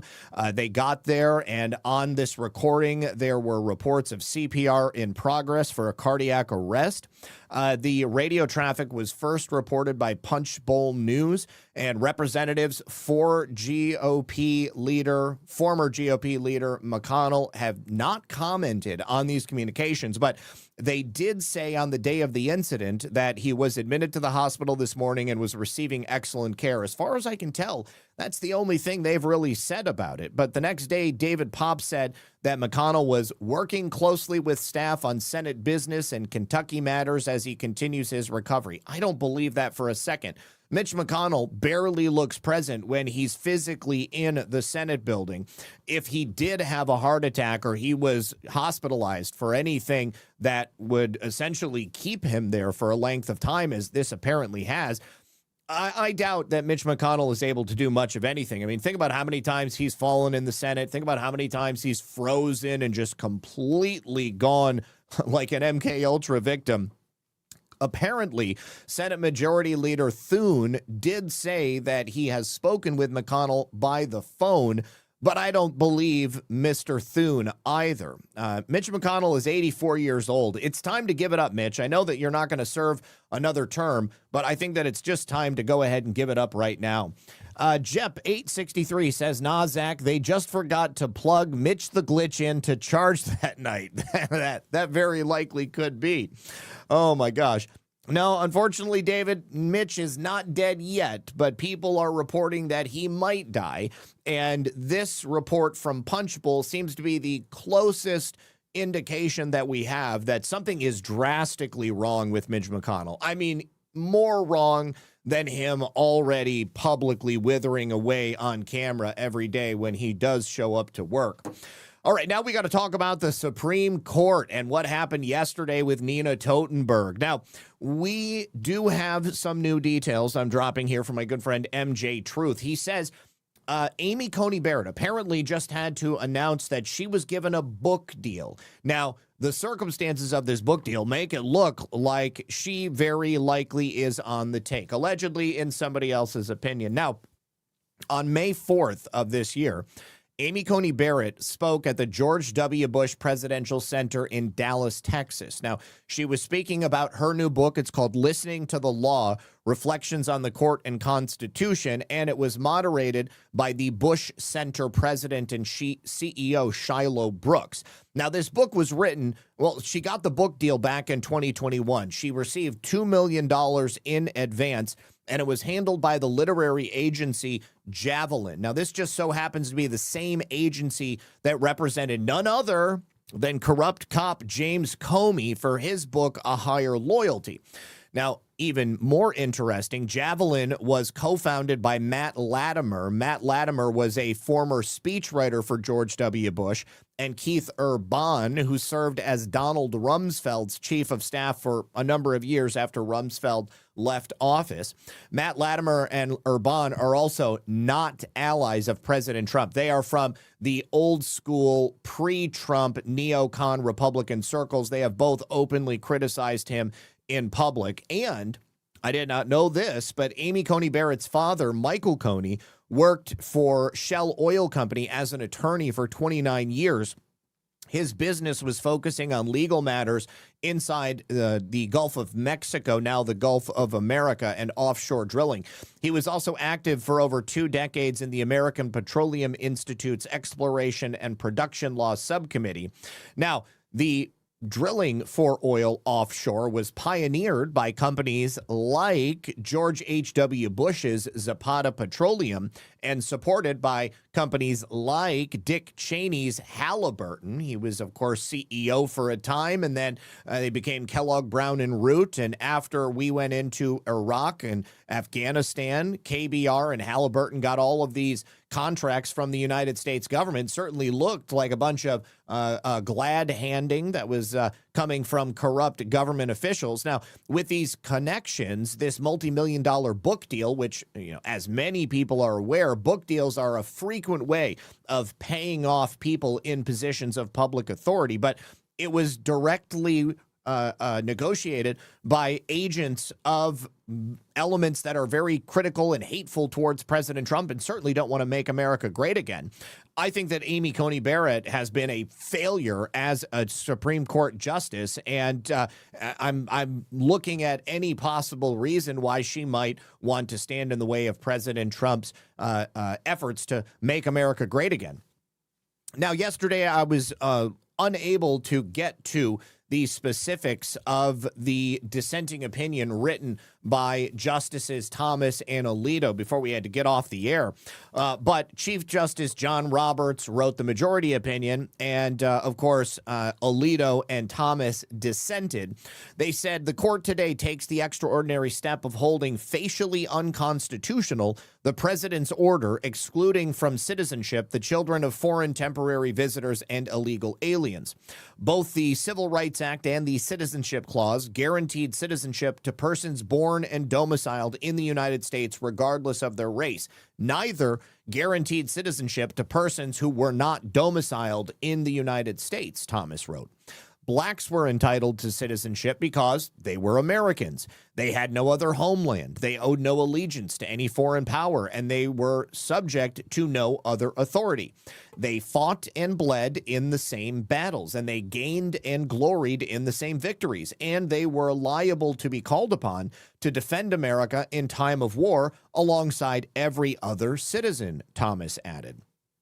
And he rightfully said that the Reconstruction Amendments after the Civil War, which specifically included the 14th Amendment, were created to ensure that the children of black slaves would be given citizenship.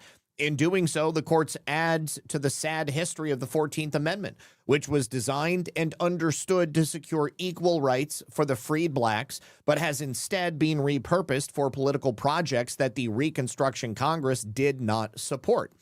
Alito added that this ruling is a serious mistake. In a soul-blistering dissent, he said, "This is one of the most important decisions in the history of the court, and in my judgment, the court has made a serious mistake.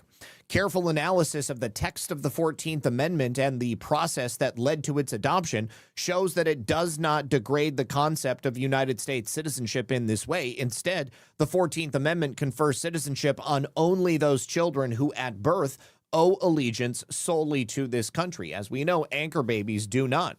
United States citizenship is precious. Anyone who has attended a ceremony where citizens are naturalized can see the message on the faces of those who take the citizenship oath.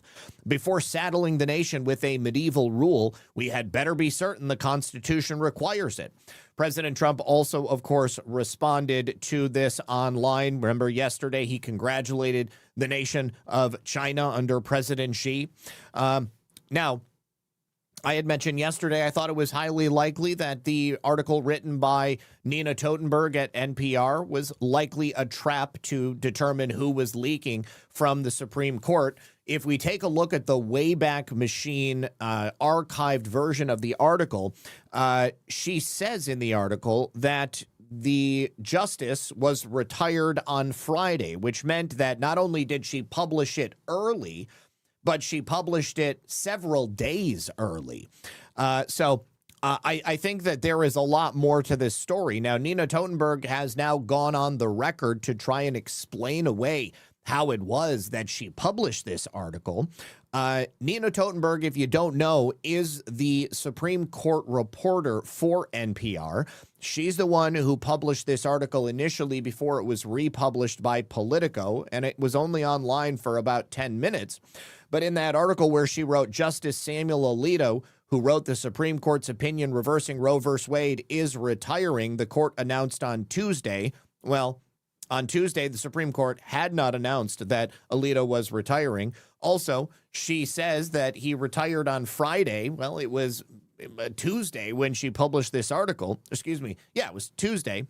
And she wrote in that article the story. Well, excuse me, in the version that was put up after they took it down after 10 minutes, the story has been taken down. It was published in error, and they said that it was erroneously published.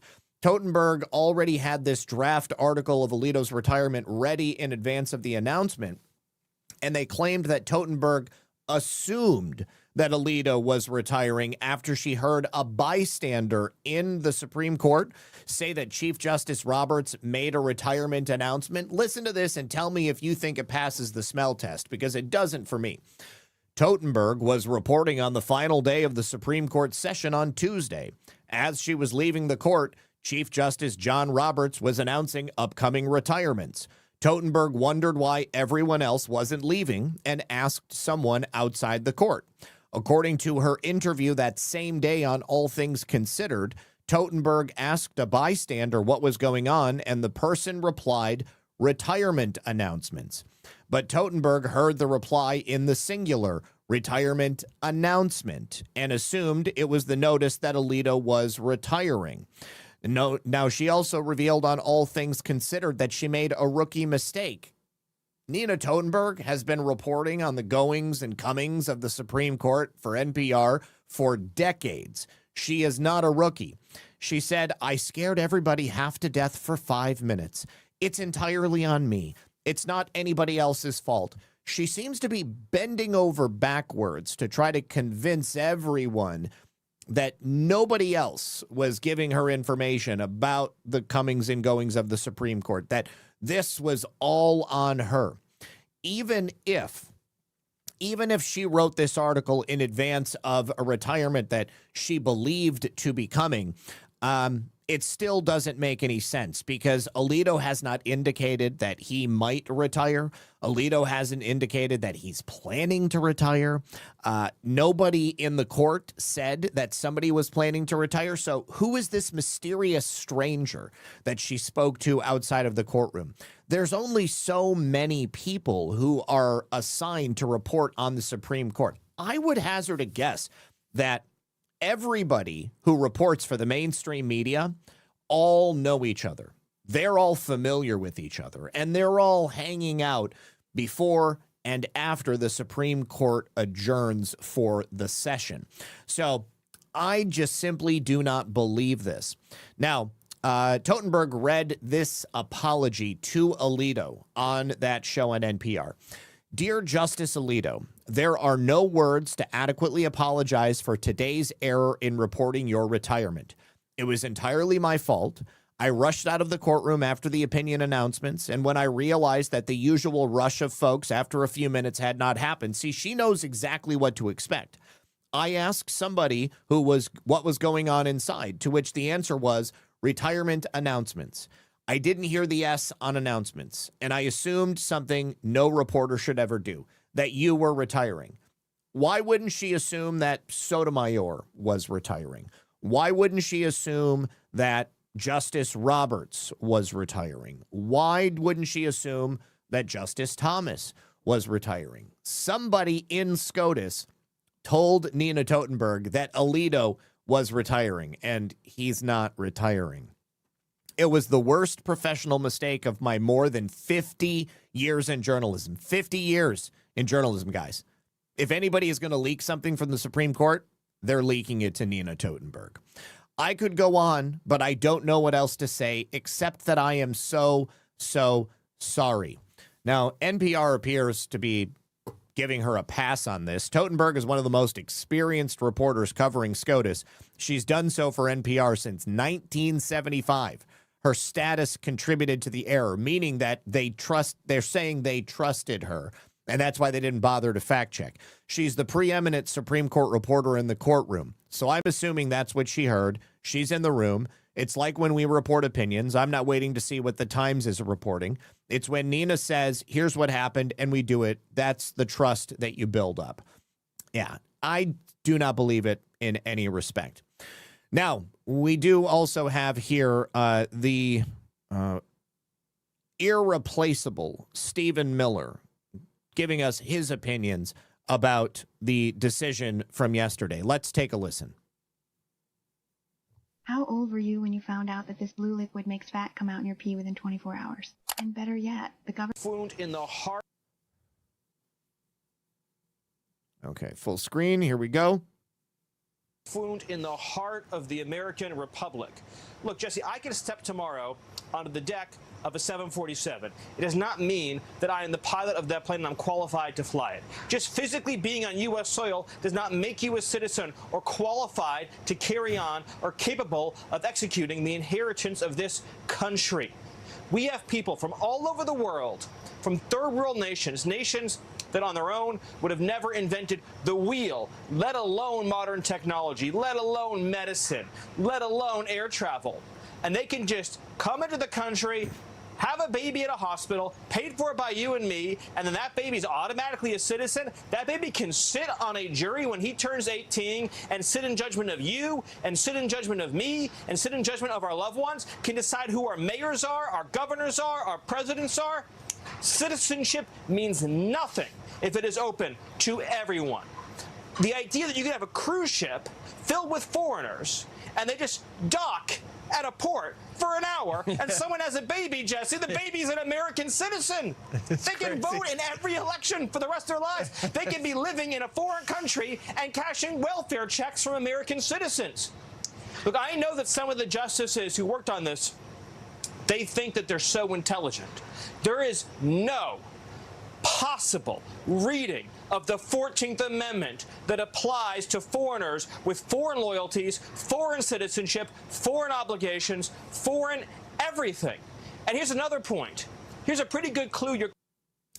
So I don't know what's going on Rumble, but they are no longer listing me on the podcasts page.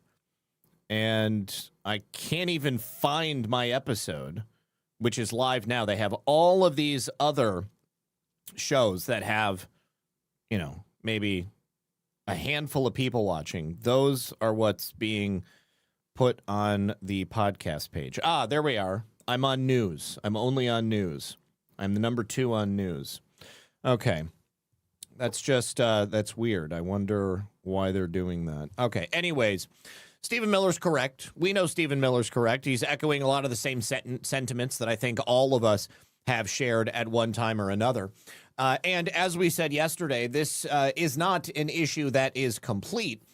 We have the possibility of Congress taking action on this. John Solomon actually examined the dissenting and concurring opinion of Justice Kavanaugh, and it appears that Kavanaugh essentially gave Congress a roadmap as to exactly what to do, amending 8 USC 1401A. So let's go ahead and take a listen to John Solomon's assessment here, because he lays it out pretty easily. There's another message in this ruling, and that is Congress, if you wanted to make it more clear, you could. And how many times have we heard this in the last few years? If Congress only did X, we would be better. The ball is in Congress's place right now. And I think there are 4 things that were set in motion since the ruling yesterday, just in the first 12 hours. Again, Donald Trump not accepting. Okay, so we already know about the DOJ's actions. I've got more news on that. Accepting the status quo. One is the Justice Department is going to begin a crackdown on birth tourism businesses. There's no such thing. It shouldn't be allowed. You shouldn't be able to sell citizenship. And you're going to see a Justice Department crackdown. And by the way, states like Florida have birth tourism places just like California. The state of Florida could also unlicense or de-license those businesses. The second thing is there are multiple conversations going on in the House and Senate of what sort of things can be put into a bill that can pass in the Senate with just 51 people. So that means it has to be a financially oriented piece of legislation. Money has to be attached to it. So you could say, going forward, if a state allows someone, pregnant foreigner, to come in pregnant and they allow them to have a birth while they're in the country, they're going to lose their federal funding. Okay, that is a great idea. We can very easily implement that. But I think that what he also mentioned there, the fact that, you know, every state probably has this going on. Certainly Florida, California, the coastal areas, it's most likely happening there to the largest degree. Let's take some action here at the state level in Florida to outlaw that practice, to essentially make it a crime for it to happen, even though we also have it as a crime at the federal level. As we saw with the announcement from Governor DeSantis on those terroristic organizations, we can very easily duplicate the federal process at the state level so that we've got full coverage and we can make sure that people are losing the incentives to do this. You can do things like that. Now, can you get 51 votes that way? I don't know. But those are the sort of... But by tying it to federal funding, as John Solomon suggests, that means that it would be able to be pushed through reconciliation. We would be able to get it past the Byrd rule because it has something to do with the expenditure of money. novel ideas that they're going to do. The third thing they're doing, and this could be the big one to get the base of the Conservative Party exciting, they're working on stripping down the Save America Act to 2 provisions, just citizen voting or a citizen voting check, citizenship voting check, and a voter ID. Those two, if tied to a financial provision, meaning funding in elections, can probably get through a 51 vote in the Senate. What did they strip out? They stripped out birthright citizenship and women in sports, because those were 2 that were sticking in the parliamentarians' craw. You might be able to get the Save America Act attached to the NDAA, the National Defense Authorization Act. Well, we already know that the House leadership, Mike Johnson, has essentially done away with that as a hope. Or a omnibus bill. And if you do that and you succeed, you go back in the next few months and you try to do something similar with citizenship. So I keep an eye on that dynamic as well. So, John, I know we only have about 30 seconds left, but you mentioned the fact that if they can strip those things down and put this through in a bill, what senators are going to have to change their minds? Because I know Collins has been there, Tillis. Well, we've got 51, plus we've got JD. If they only go for the voter-related stuff, get rid of the other stuff, I think that there's a strong possibility President Trump had all of those things connected previously so that he could get to this point and force it through reconciliation on those 2 very specific points, tying the usage of voter ID to the federal funding of elections going to states. Then it would be able to go through reconciliation. President Trump tends to do these sorts of things. He asks for more than he actually wants at the beginning, so that when people come to the table and they engage in the deal-making process, he ends up getting exactly what he wants. And so moving from that, we also have this statement from J.D. Vance, where he suggests that there are a number of things that they are looking to do to close this loophole, which won't require the information coming from the Supreme Court. They're going to try to change the law to end birthright citizenship. I hate to call it birthright citizenship. It's fundamentally a loophole that now exists in our immigration system that rewards illegal aliens just because they have a baby in the United States. There are a number of things that we're already looking at in the administration, Laura, to try to close down that loophole.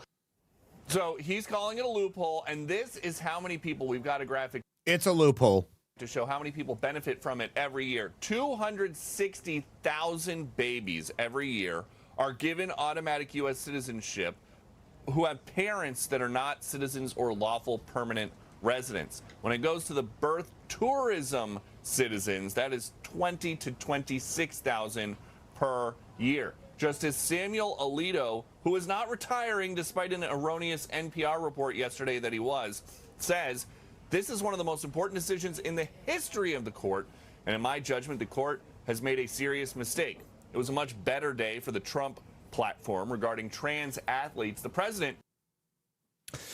So, whatever we can do, we need to do it. In the meantime, the DOJ has just put all hands on deck with regard to these birth tourism schemes. Here from yesterday, we have an announcement from the Department of Justice. They sent out a memo to all DOJ employees where they want to make sure that we are prosecuting every instance of birth tourism schemes.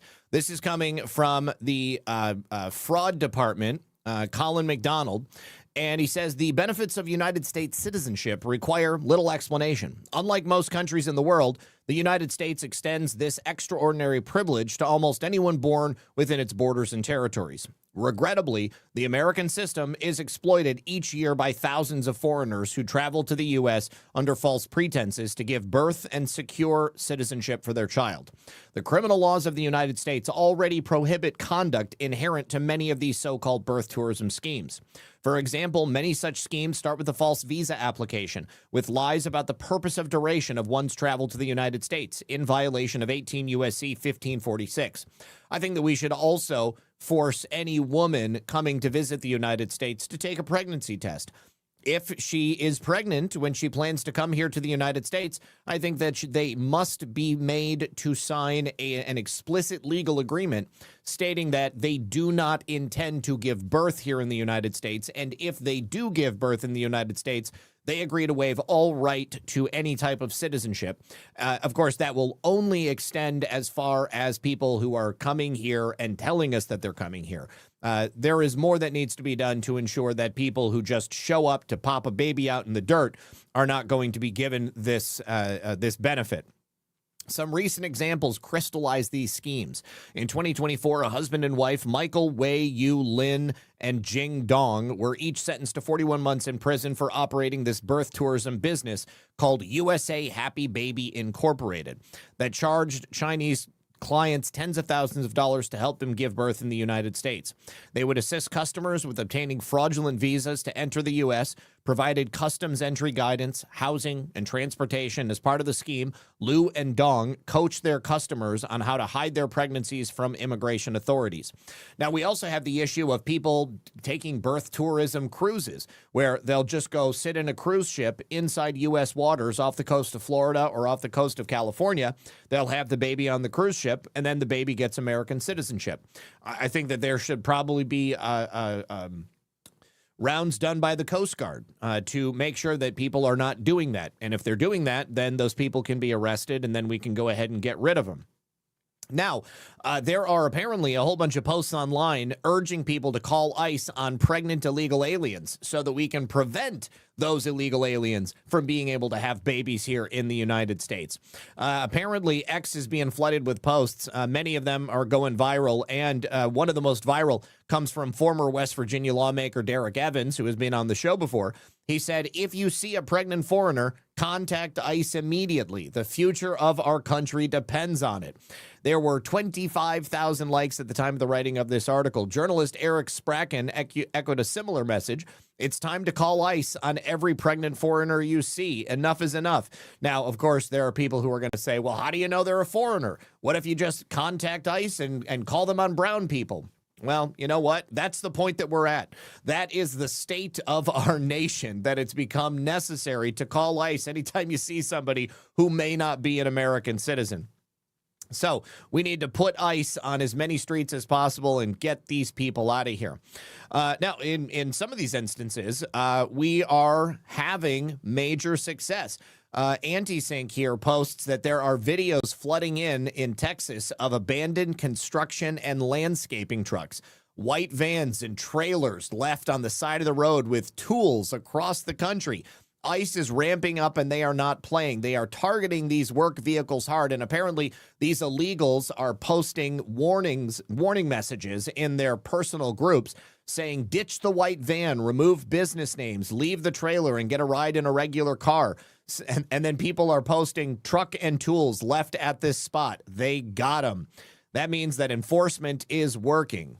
Se los llevo el hielo informar si alguien... I'm going to just mute the audio on that because we're not speaking Spanish. But you can see here, this looks to be a landscaping crew who just left their stuff on the side of the road because ICE came and arrested them. That's awesome. Come get a free truck. I would love that. How cool would that be? There are, well, I don't know if there's two trucks or if the person taking the video is driving the the one on the left. But yeah, so we've got all of these tools just left on the side of the road because these people got picked up by ICE. That is awesome. And I think that there is, oh yes, right here.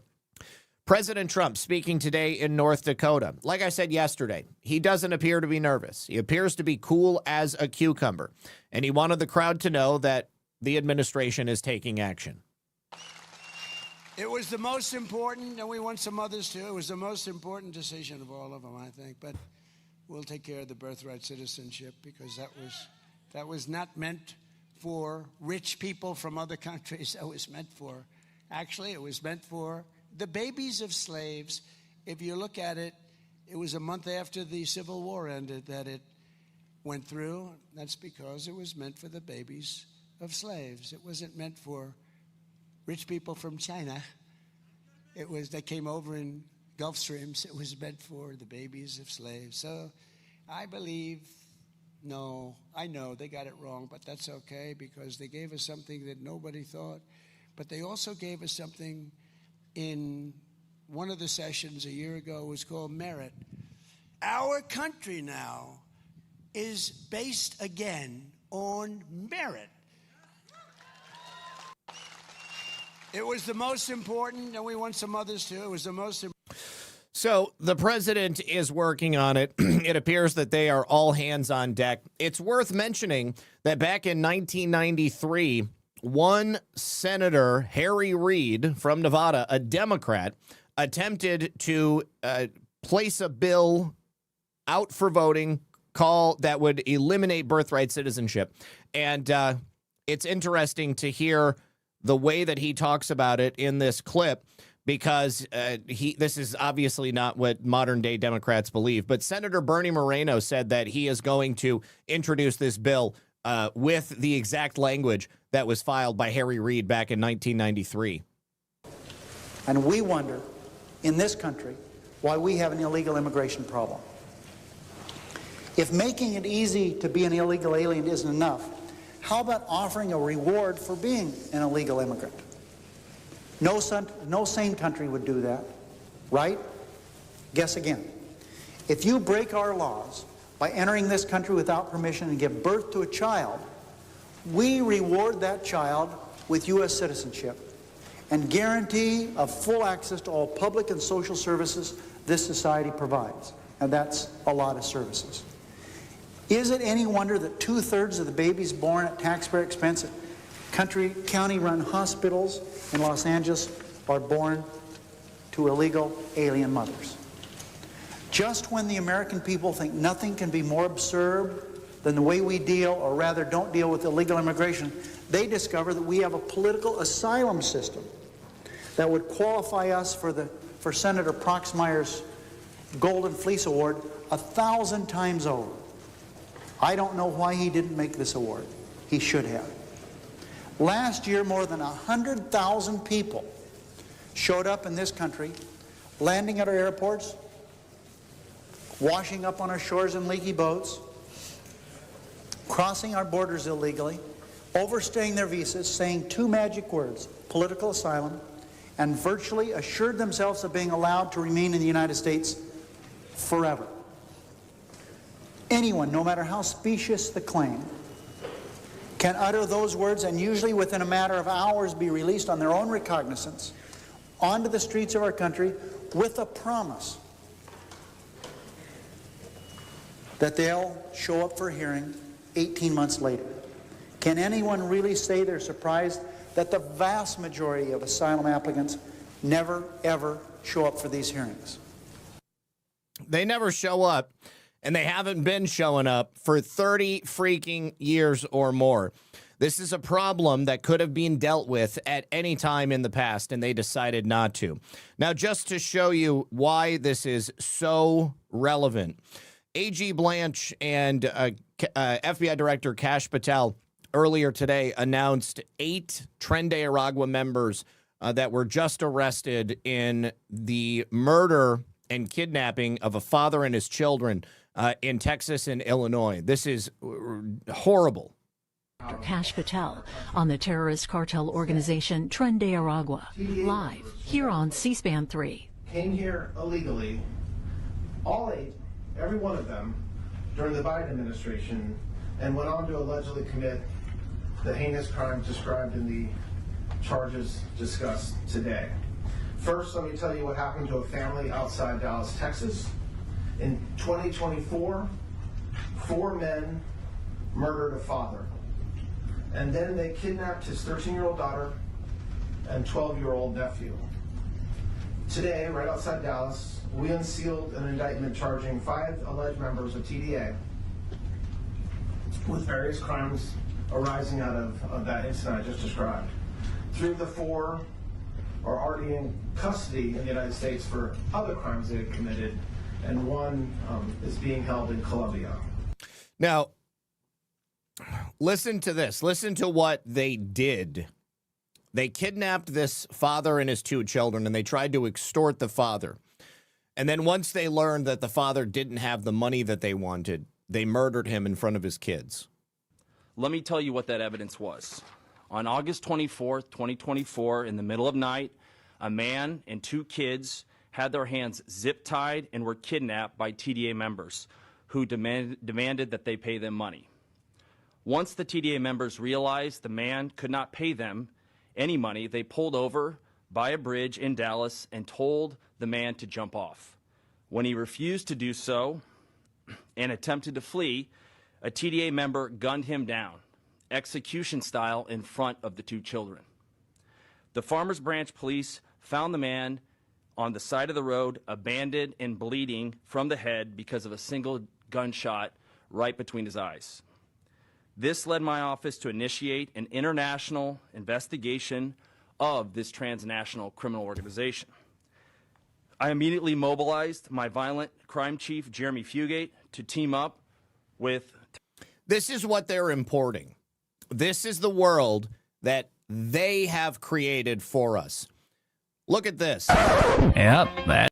This is Minnesota today. See this guy standing in a crowd of Somalians? How uncomfortable is that? This man used to represent Minnesota. Now, all of these other people around him that were imported by the same politicians who imported Tren de Aragua gang members. This is Minnesota. This is Minneapolis. They have systematically been destroying our country for decades. Now, speaking of Somalians, Mohammed Siad Barre, he was the former Somali dictator. His son operates a taxpayer-funded home health care company currently today in Columbus, Ohio. This is the kind of thing they've imported. It's no wonder that every time I turn on my timeline, I'm getting new cases of fraud. Thank God they are actually going after these people. We have another one right here. A telemedicine company, owner and author of healthcare compliance books, sentenced to $136 million Medicaid fraud scheme by Attorney General Colin McDonald. Thank God they're pulling them in. Here, we have a case where a Texas woman was just sentenced over fraudulent FEMA claims tied to Los Angeles wildfires. The DHS announced this. Joyce Turner of Rocheron, Texas, she was sentenced to 21 months in federal prison after she obtained more than $28,000 in FEMA disaster relief loans by falsely claiming she lived in Pasadena, California, and she had rental properties that were damaged in the Eaton fire. That was a pretty easy one to figure out. Here's another one, another $50 million fraud case that was just announced. A local mental health agency operator is accused of targeting poor and homeless Virginians to make herself rich through a Medicaid fraud scheme. Now she's facing federal charges. Investigative reporter Tyler Lane breaks down those allegations. A Richmond mental health agency was part of a recent federal health care fraud takedown, according to the Department of Justice. Now, this is interesting because it's Virginia, and the DOJ Fraud Division just announced they are surging task forces into Virginia and a number of other states because they've identified fraud such as this, which means that we should be seeing a lot more busts coming out of Virginia right now. Court records show the company fraudulently billed Medicaid nearly $50 million from 2022 through 2026. Prosecutors have charged Makia Noble, the chief operating officer of Advancing Communities Everywhere, or ACE, in connection with the alleged scheme. They say Noble and an unnamed co-conspirator targeted low-income and homeless people by purporting to provide them with community stabilization and mobile crisis services that they did not receive as billed and often did not need.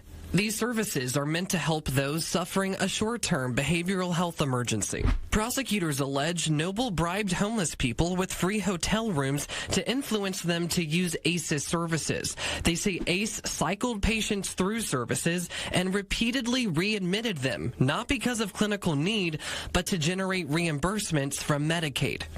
The fraud is staggering. It is happening in every state, every city, all across America. Bill Asaley finally announced this morning that HSI Los Angeles, the IRS Criminal Investigations Division, and the LAPD arrested 9 more defendants. These are gang members and the manager of the Stadium Inn and Spa in South LA. What were they doing? Well, they turned this hotel into a sex trafficking operation. There were young girls as young as 14 years old that were being pimped out of this hotel. They've all been indicted federally, and they've been had evidence presented to a grand jury. Some of them face up to life in prison because when you kidnap a child and then force them to engage in sex trafficking, that's something that the government does not take kindly to. Let's take a listen. We saw federal agents drive away from this motel. The on-site manager of the hotel, they say he is one of 9 people they were trying to target and arrest this morning as part of this big operation that involves looking into both human and sex trafficking, as well as the notorious Hoover Gangs Association and their alleged ties to both pimping and sex trafficking. Area 7 is also overhead as this remains an active scene. But once again, now that the target here, who is the on-site manager, has been both detained and taken away for further questioning, it is very possible that the scene could wrap up here soon. This is the only motel that federal agents did target this morning. We are told that 5 other people have already been arrested out of those 9 targets, and all of those other arrests occurred at places of residence, including one person who apparently was living in a car. That's where federal agents targeted them. Here's what it all looked like as it unfolded. Earlier this morning, you can see this video is heavily blurred. That's for several reasons. That's because some of the agents involved here are undercovers. Also because this morning we did see agents pull out of the motel some of the children of the on-site manager who also live here as well. We want to make sure we protect their identities as well. To kind of give you some context, this motel is just 2 blocks away from the notorious Figueroa corridor. If you're familiar with that part of South LA, you know that is a part of the city that is unfortunately very well known for both prostitution and human trafficking. So, once again, the administration setting free the victims of human trafficking. This is happening every day, all around us. I would suggest that there are too many busts to even possibly report. I have to pick and choose every single day the things that I'm even going to bring to you guys, because there are so many people, so many criminals who are being rounded up for sick crimes such as this. Thank you so much to Dale Burser, who says, remember, Zach, I am a former Army psyops specialist airborne. Just saying, much love to you and Lisa. I remember, Dale. I absolutely remember. Filter Dog says, remember how we knew RBG was dead for a long time before they needed her death announcement to change the news? This is what they will do with Mitch. Very possibly. Sean Joe, thank you for 2 cans. And Darla finally says, start doing pregnancy tests, and the left will have mobile abortion clinics at the border. Oh man, either mobile abortion clinics or mobile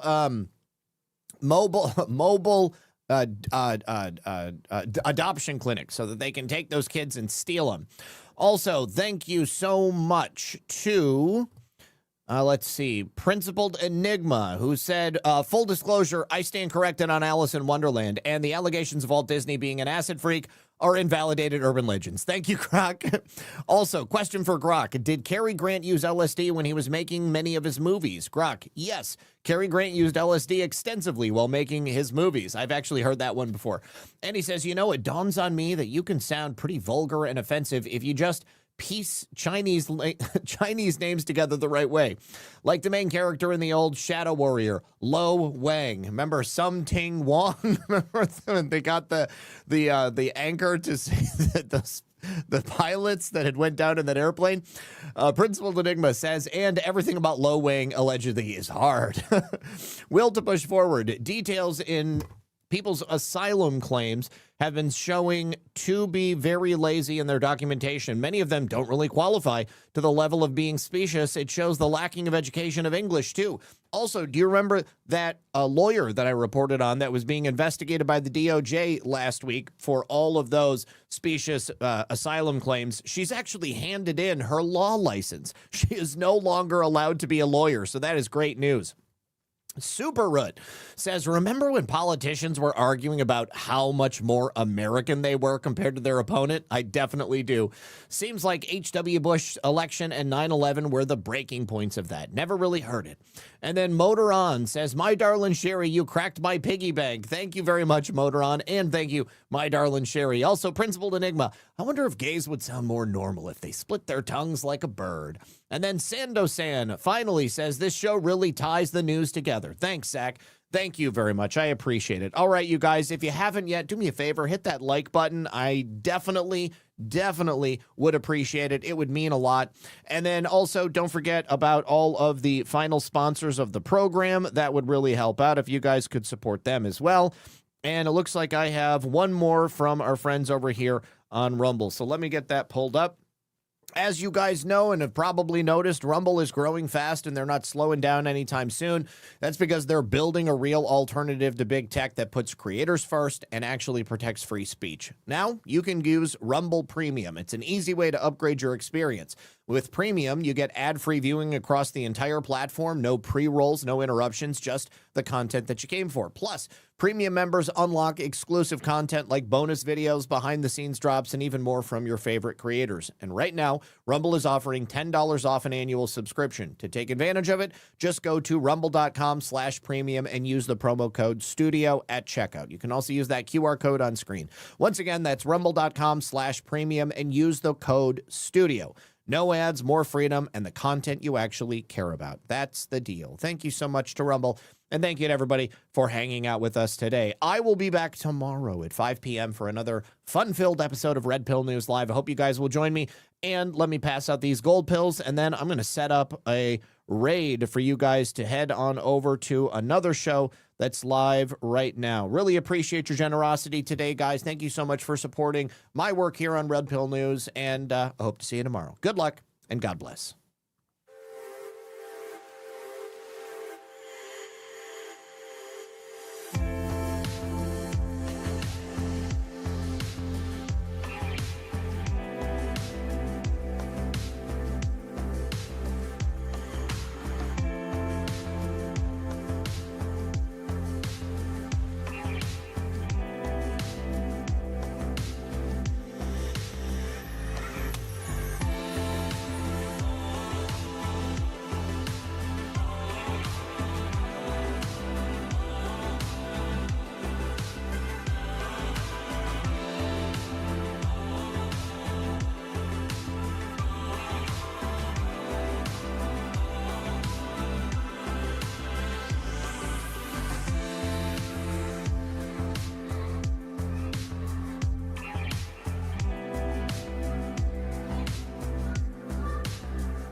Oh, I need to say thank you to Janet from yesterday on Cash App.